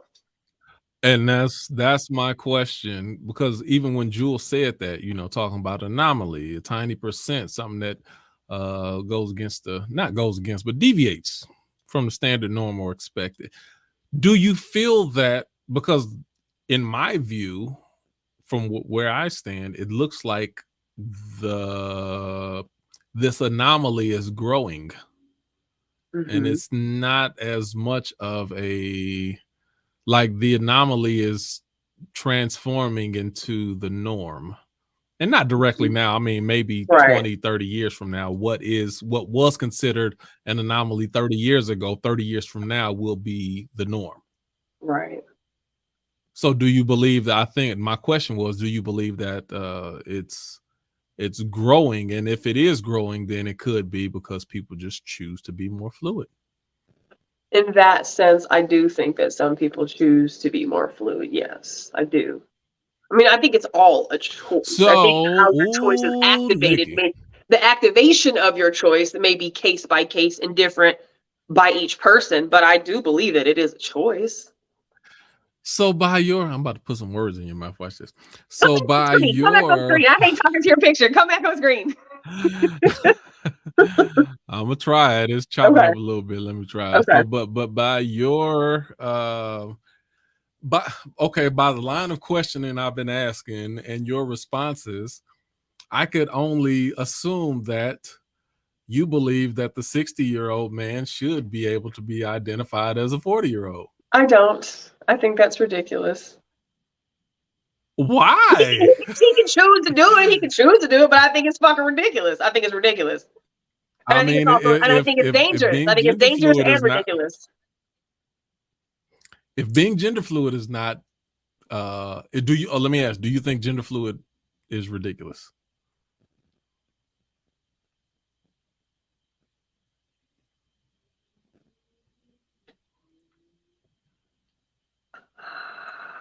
Do I think gender fluid is ridiculous? I want to say I think it is. no, I Right don't, now, but I think want to it's say ridiculous. yes, I do, because I personally take into consideration that group of people who may have a different chromosomal set than traditional males and traditional females. So for that, I leave room for them. However, like the they, them, their Now you're thing, going back to the anomaly. the they, their, them thing, I have a really hard time with. So okay, so you do think gender fluid is, what was the word I just used? Ridiculous. Is that the word I used? Ridiculous? You said ridiculous. You can't only speak to the anomaly that Jules spoke about. You're speaking But it's to there though. this mass movement that is pushing this gender fluidity. And that, if you're not speaking to, if you're only speaking or making an exception for the anomaly, what we see in front of us, you think that's ridiculous. I don't want to say it's ridiculous, because who am I to tell a male or a female how they can or can't identify? However, if I look at you and you present yourself to me as a female, I'm going to assume you're female. If I look at you and you present yourself to me as a male, I'm going to assume that you're male. But for you to say that you're male, but you're a female, and a female, but you're a male, or I'm non-binary, which means I don't identify with either. I hate to say you have to pick. I hate to say you have to pick, because I don't think that's fair. But at the same time, right. Okay, so let me say it like this, Nikki, because at first when you said non-binary, I was like, that's ridiculous. But no, I don't think that element of it is ridiculous. So let me, what I mean by that is, you can choose. I don't have a problem with someone choosing to identify a certain type of way. If you choose to say, I choose not to be identified by gender, I don't have a problem with that. A lot of things that I put in whatchamacall, like I choose not to be identified by race. Right. Right. When they or you black, non-Hispanic, white, Asian, Pacific, choose not to identify. Right. And I don't think there's a problem with choosing not to, but I think there's a difference between either you choose not to identify or you want to identify as, versus it goes back to kind of Flame Monroe. I can identify what I want to, but yeah, I was born a man and I got man bones and I got so Right. and I hate using the cliche arguments, but this one really does stand up. When you die in 1,000 years from now, they dig up your bones. Your bones, they're gonna be male or female bones. Like that part of it you can't change. Now, however you want to identify socially in this life, or how you want to be addressed, at this stage of my life, I don't have a problem with that. Right. But I think there should be a difference. So let me make it real simple for this. When you say I want to identify as a woman, or I identify as a trans woman, I will call you, I will identify you as a trans woman. Right. Now, when you say trans women are women just like women, now you lost me. I agree. Now you lost me. I agree. And now that goes to the core of the topic tonight. That's where I think in those instances, maybe I don't know if it's that instance, but in those instances when we stop acknowledging the obvious, now we're opening the door for a 60-year-old man to say he's 40. I'm a 12-year-old. I'm a 12-year-old boy. So now I can sleep with 15-year-old girls, and no one's gonna say anything because I'm a 12-year-old boy. And you cannot criminalize me. You can't prosecute me. You can't, because now this is discrimination and blah blah blah blah blah blah. And this is the part about this where the words, and see, that's when I'm talking about a plant.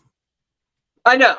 So you got to think about agendas, and as long as if you get a couple fools to say, well, yeah, it's okay to, be age fluid, and now you didn't open up the door, and all them pedos was like, yes. That's literally what I said on the post. I was like, oh, the pedophiles are gonna love this shit.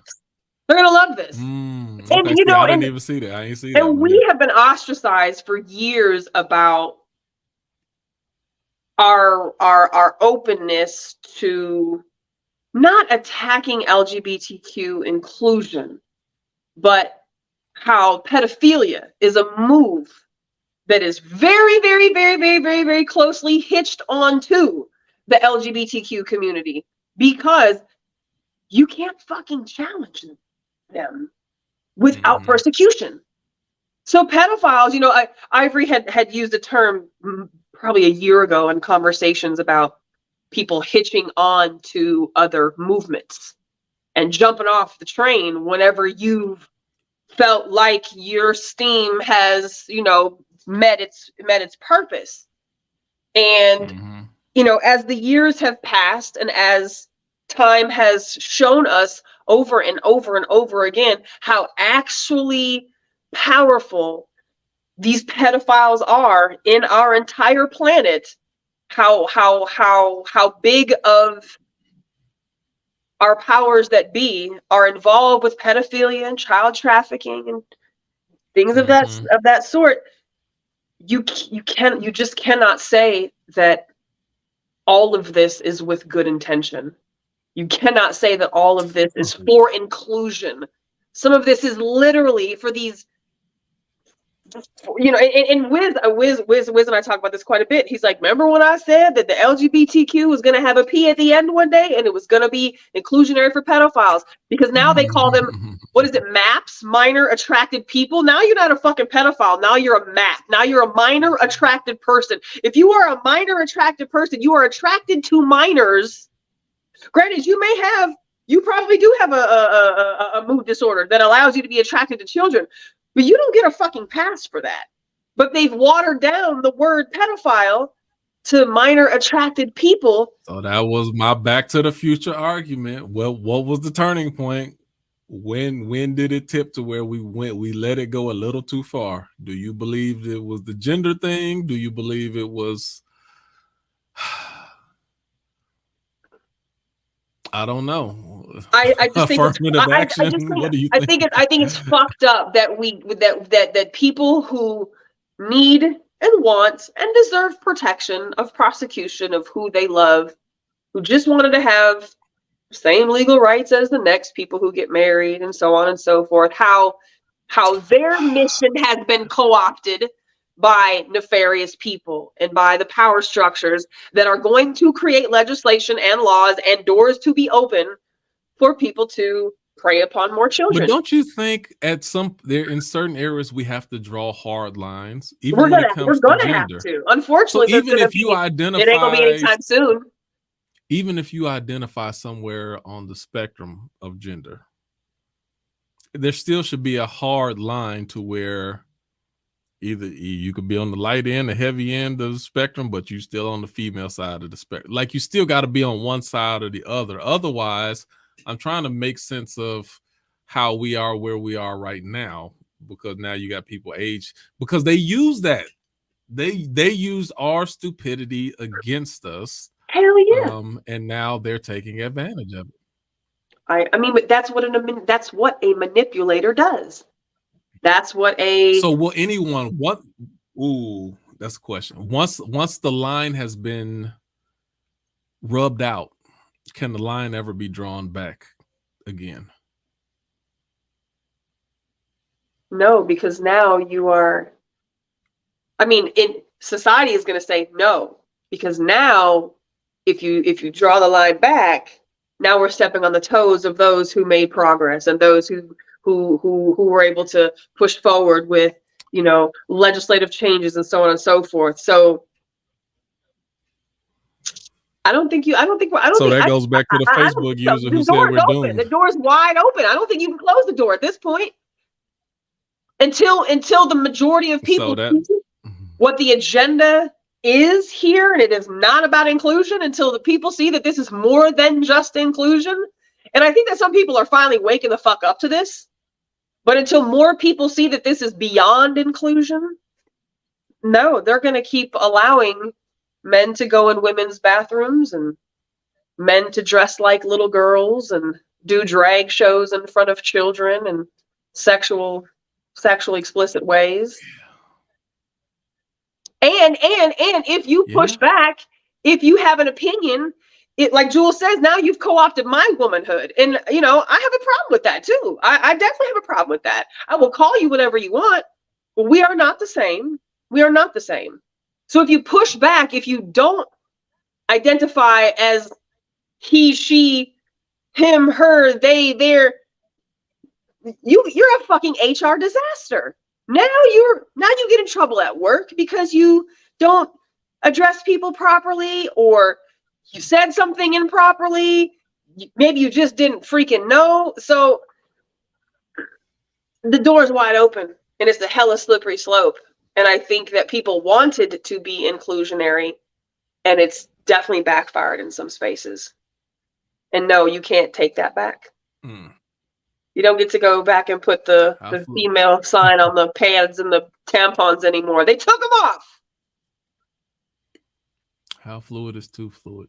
How fluid is too fluid? That's this is too fluid. It's a lot. It's a lot. Like, I mean, it's kind of like we talked about a couple weeks ago. We were literally all sitting here on the show trying to figure out, what the definition is between cis hetero. And why do we have to call it this? And why can't it just be this? And I'm like, we're 40 fucking years old, 40, 45 years old. And we're learning about all these new things, which of course that's the glory, right, of getting older, is we get to learn new things. But wow, have things changed. And so a friend of mine, we were just having this conversation recently, and working in the spaces that she works in with the community, she's like, we basically have to say our name and how we identify. So I'm Nikki. I identify as he or she, or her, or she or her. And she's like, if you refuse to do that, you get in trouble. Like, you're looked at as not a team player. You're looked at as, not acknowledging and understanding the next person's struggle. Like, you know what? literally. I would get fired doing that. That's what I said. I'm like, this is why I can't fucking work in corporate, but you know because what? I'm Like, not I'm doing smart. that. Like, I'm watch, not doing this is that. what I would do. I'm telling you what I'm gonna do. And I don't want to be an I'm gonna end up asshole, but I'm getting in not trouble. doing that. And that's why I would be an asshole. So this is what I would do. Because I thought Trying about it. to Because be. at first I thought about being like, oh yeah, my name's Quentin Tice. I identify as she, her, or blah blah. And then you got to say that to me all the time. But then I was like, no, forget that. That's too easy. Let me take it a step further. My name is Quentin, and I identify as Your Highness or Your Majesty. You gonna call me that at work too? You got to. That's how I identify. That's what I answer to. See, that's why I said I'd be an asshole with it. But Jules said, she goes, I identify as a trillionaire. I'll be like, yes. I identify as a rich white man, goddammit. Excuse me, Your Majesty. Yes, how can I help you? I would, like, if y'all want to go there, then I can go here with it, and I'd get in trouble. And at the end of the day, I really don't think that most. But you know what? No, you know what? I can't do that, because see, if I made them identify me as Your Highness or Your Majesty, I ain't got no allies on my side. That's the problem. So I might make people call me she or her for like a month or two, and then it's just fluid. And then next time, I change it. I want to be identified as it or they or them. And then a month later, I'm gonna change it. I'm gonna just keep changing it, and then they gotta keep calling me whatever. Today you can. In 2023, baby, you could be all them things. You could be a dog and a sheep and a woman, and you could be all those things. And you know what? And to me, that's fine. That's fine. That's fine. That's fine with me. Because how you eat don't make me shit, right? Like, that's fine with me. But when other people are penalized, are ostracized, because it's not about how you identify yourself. Okay. Now, this is how you all have to identify me. Right. That is listen. Right. See, okay. Well, that's you didn't went too far. So each individual. So I know Nikki and Jules and Denise and Ivory and each one of y'all. I gotta make sure and just let's add on another dozen people as well. I have to remember how each one of you identify, and I can't just go off of my eyes and say, "Oh, that's a woman." I'm gonna say she, yes, ma'am, yes. Whatever. No, I have to. Now I got to remember. Now you're going to get to a point where people walking around with a tablet, and every time they see you, there's going to be some Black Mirror type stuff. Let me click on Nikki. What does she identify as? Oh, hi. How are they doing today? I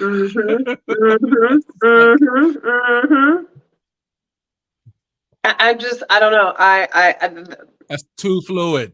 It's too fluid. It's too fluid. My daughter's got a friend who she's a female, but she's non-binary, and she definitely looks masculine, and so my daughter. Okay, that makes it easier. See, hey, but externally, you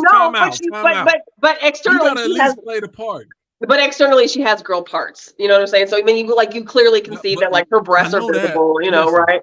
But like, she has a very masculine look to the rest of her body. I also know when someone is intentionally taking the masculine approach. Absolutely. It wouldn't be as hard for me to see how they obviously, by the way you dress and your appearance, I can tell how you want to be identified. Right. I can tell a good probability of how you want to be identified. Right. That's why I said it'd be funny, because me coming up here with these shoulders and this beard and being the way that I am, and then like, nah, you gotta address me as that would be confusing to people. Oh, really? The part that I just have a really hard time with is the they and the them part. So, my daughter, that's not even a natural way that you address anybody. That's grammatically incorrect. Any individual. Grammatically incorrect. By definition of they or their or them, it is more than one. It's plural. So I'm like, look, if it's a couple of y'all in there, then fine, I'll fucking call you they. That's multiple personality disorder. There's a couple of y'all in there. Otherwise, I'll call you he or she. But I am not going to remember to call you they or them, because that's not how my brain understands the words they, them, and their. They are in addition to, they are plural. So my daughter was like, she identifies as a girl, but she likes to be addressed as they or them. So when my daughter's talking to me about this person, she's like, they, and I'm like, who? I was like, who's coming over? She's like, they. I was like, well, how, like, who else coming over? She's like, no, just one. I was like, see, I don't want to be the asshole, but I'm not going to fucking remember this, Kasha. I said, you need to let her know that I don't want to, I'm not trying to be intentionally offensive at all, but I'm not going to fucking get this down, and I'm not going to feel bad about that. And if that makes me an asshole, then fine, I'll be that. But that to me is ridiculous. That to me is ridiculous. The non-binary, feeling non-binary, fine. Feeling like you want to, you know, maybe be more feminine one day and more masculine the next day, fine. That's fucking fine. But the they, them thing, and then me gets by the in time trouble. You get to they, you should be willing to respond to any of the if they. That's kind of all inclusive, ain't it? Like, okay, so back when I was, you know, in more leadership in the church, I was more heavily in church. I had I was never a minister, but I was a deacon, and then I was an elder. And then, you know, some people who are real caught up on titles would take offense if you call them by the wrong title. And then somebody be like, oh, well, Brother Q, can I ask you? And then another elder, no, that's Elder Q. I'm like, I'm a brother too. Right. Like, it's not that serious. Right. Oh, deacon, no, that ain't Deacon Q. That's Elder. I'm like, yo, I was a deacon too. That's fine. What's going on? Like, the title itself ain't gonna make that, you know. There's no reason for me to get bent out of shape because, you know, if I don't know. I just think I would say, even in your situation, and people, I think people will be eventually more accepting. Those who have an accepting mindset, like yourself, and to a lesser degree myself, will be more accepting if you operate with more grace.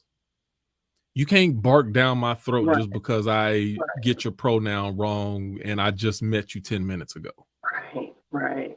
That type of stuff turns people off. Like, yo, well, how about I just, you know, I call you asshole. How about that? And in the case of the conversation I was just having with somebody recently, she was like, again, I can't have this conversation with most people without being ostracized. Like you, so people who again push back a little bit or a lot of it can't push back. You can't.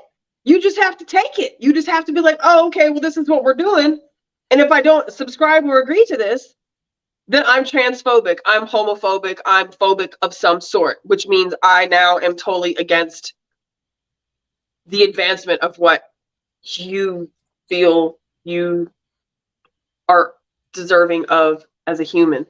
That is not what the fuck that means. There's got to be some. There's got to be a happy middle. Period.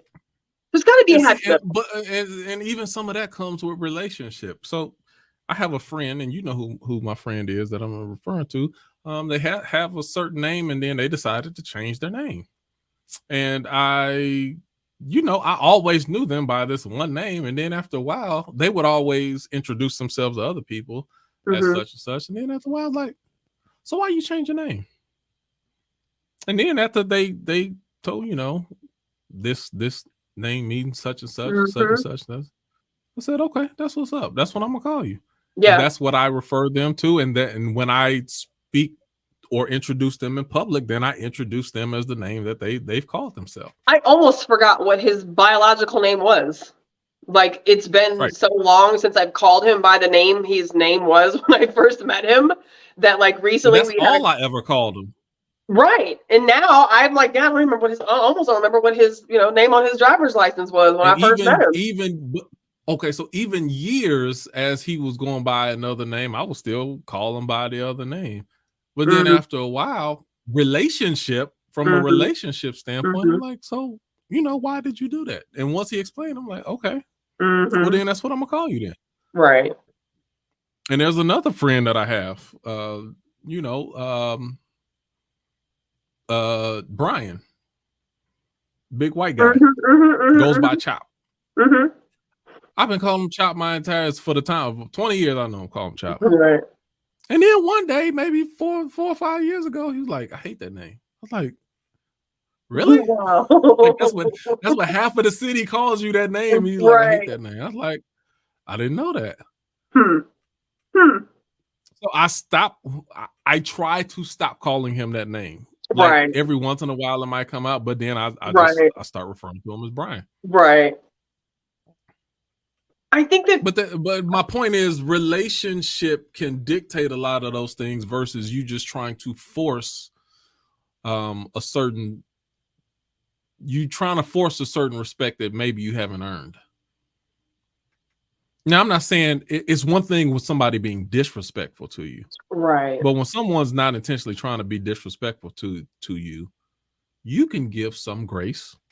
And through relationship, if people are who you believe them to be and how most good people are, they'd be like, okay, I respect that. Right. I just know I'm not going to get tripped up in all of these things. I feel like by default, I am an inclusionary person. I live my life to include just about everything except for a very small group of people, rightfully so.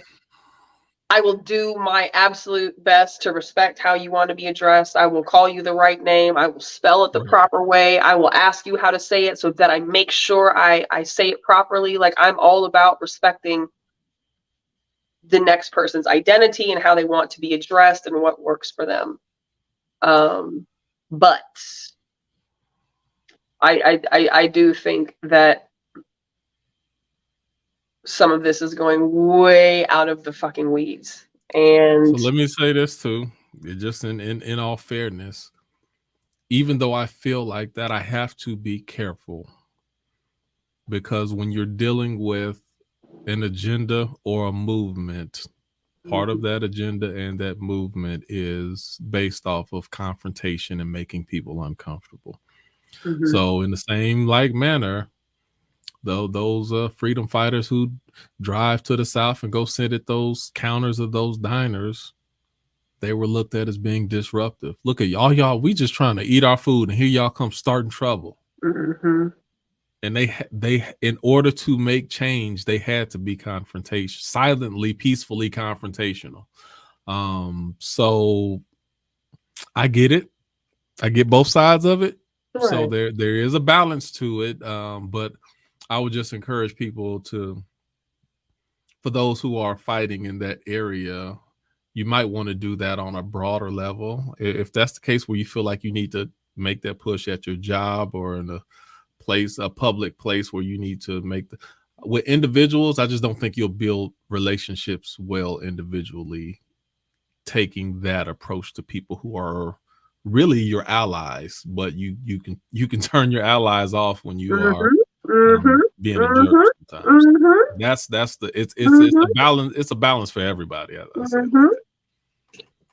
But the downside is that unless you are a part of said group, if you are not on board with everything, then the only other thing they can call you is anti this or anti that. And that's the part that those of us who really do try to be inclusionary and want to really and truly be fair for everybody, that's the part where you lose us. You're gonna fucking lose. You're gonna lose some of your most toughest allies. Is by that right there. You know, when I had a conversation with a friend recently, and she talked about how she'll go into a meeting and she'll say, you know, my name is Nikki and I identify as Nikki and I refuse to identify with the pronoun. How much trouble that breeds in a community setting, in a professional setting. So it's like, if I just agree to say what you want me to say, then we're fucking fine.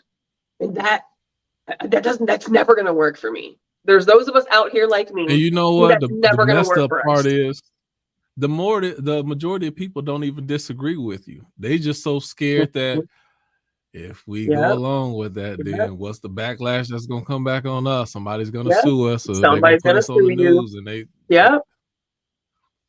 you get canceled for not participating in, I don't know what you want to call it, for not participating.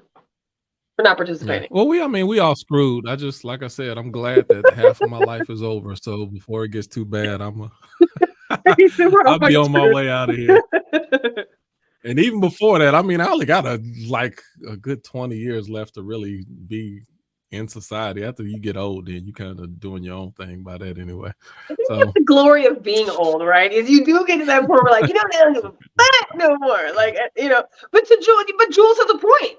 I will participate to my comfort level. And I agree. I don't have to ostracize. Right. I don't have to condemn. I don't have to exclude. But I don't have to participate. I don't have to. And that does not make one a anti-anything if you choose not to participate. And it's something as simple as, I'm just not going to say I'm a she or a her or a they or them. I'm not. I'm a woman. I dress like a woman. I look like a woman. I have girl parts. I heard at certain places they were going, you got to. Yes. Well, you still work for yourself, but right. Yeah, you gonna work in corporate. And now, see, not only that, what if I don't care what I identify? They still gonna make you do it anyway because they're making you conform to that mode of thought.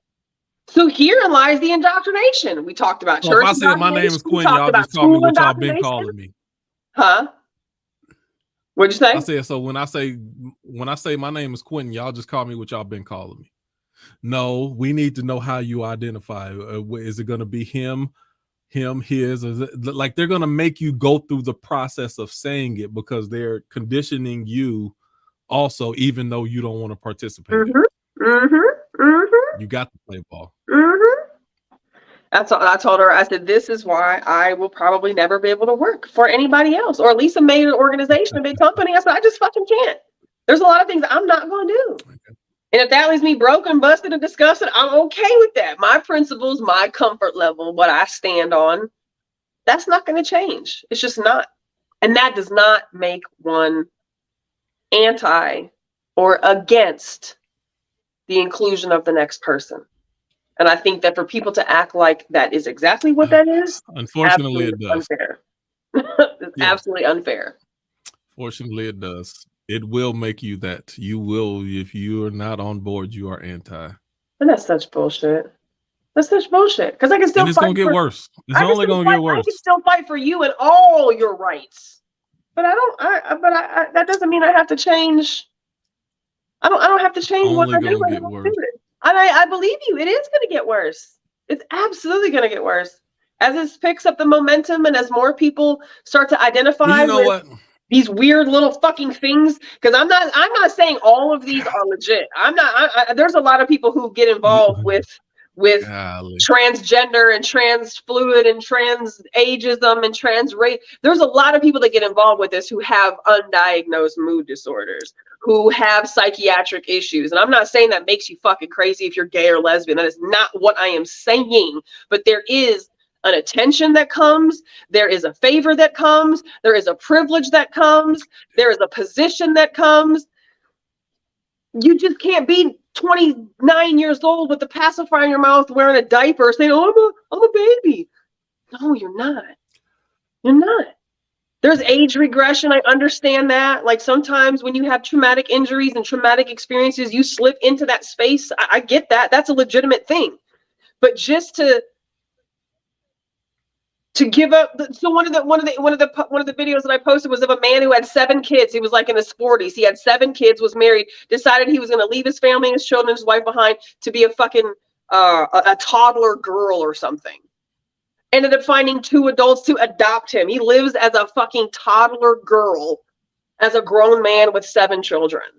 And he just lives out his life, getting his ass wiped and his diaper changed and being fed. And I don't want to say these are kinks, but some of this shit is moving into like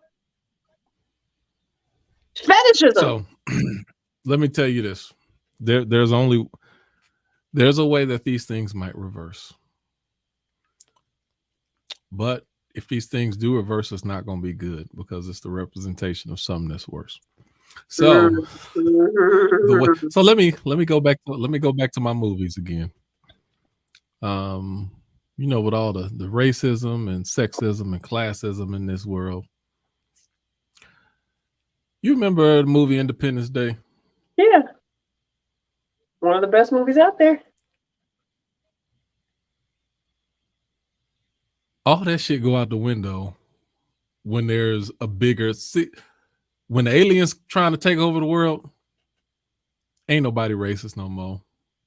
Ain't nobody sexist. Ain't nobody classist. It's us against them. Right. That's it.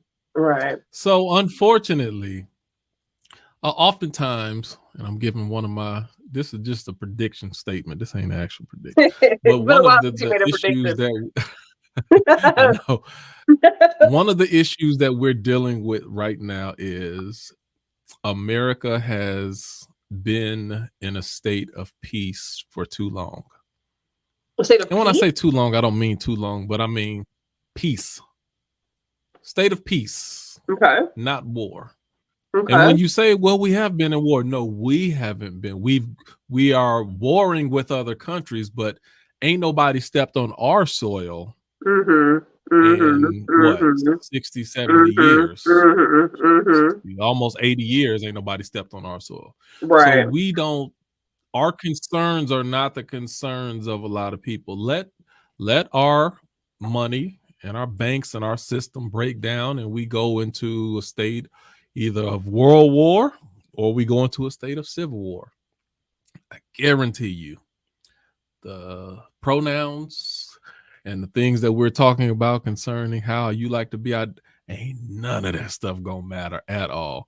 And let you try to be like, well, no, you need to address me by F you, get your ass in the house and go get your guns. Like, it's not going to matter when real stuff starts happening. So the only possibility of this stuff fading away is highly larger issues that overpower our petty, because some of it's a big issue to us now because we're in a state of peace. If there's some real stuff, war, or our money breaks down, that's the stuff that's on the top of our agenda is going to be almost non-existent as far as priority. Yeah, we are a we again somehow. Somehow we're a we again, as opposed to now we're not we's right now, but we're we again at that point when the powers that be, the power structure is taking over or shit hits the fan.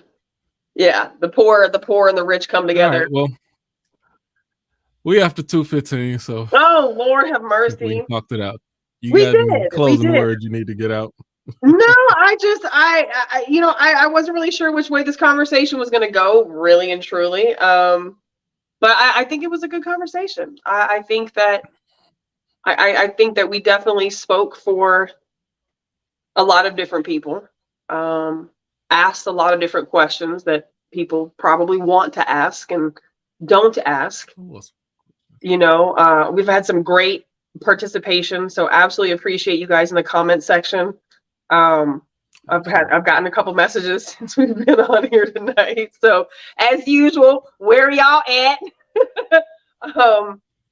But we need to have this conversation because everybody is tiptoeing around this, and that is not going to get us to a solution. And I do believe that solutions are necessary. I do believe that we need to come to something that is workable. And we're not going to make everybody happy all the time. So to be continued, because this is definitely the direction that we're going. To be continued. We'll see what the next. All right. Again, guys, if y'all have any topic ideas, make sure you shoot them to us. We love new topics, new ideas. We love talk about it. Love for you to join us on that as well. Yep, and we were talking earlier today about getting together and having an in-person here very soon. So anybody who's interested in meeting up, quite a few of us got together this past weekend. So if you hadn't had an opportunity to see some of the pictures that we took, it was really great to have Denise in town. And so a handful of us got to hang out for a little bit on Sunday. And there's just a whole energy and a whole vibe that takes place when we're all in a room. So whenever we have, the next meet and greet, the next hangout session, we invite you. Come hang out. If you've never met any of us in person and you've just been doing this thing with us online or been watching us, like, come and check it out. Come get involved. So stay tuned. We'll have some details on some FaceTime here really soon. And yeah, we appreciate you guys for supporting us. Please hit the share button, and we will be back next Tuesday. So we'll see you next Tuesday. Good night. Good night.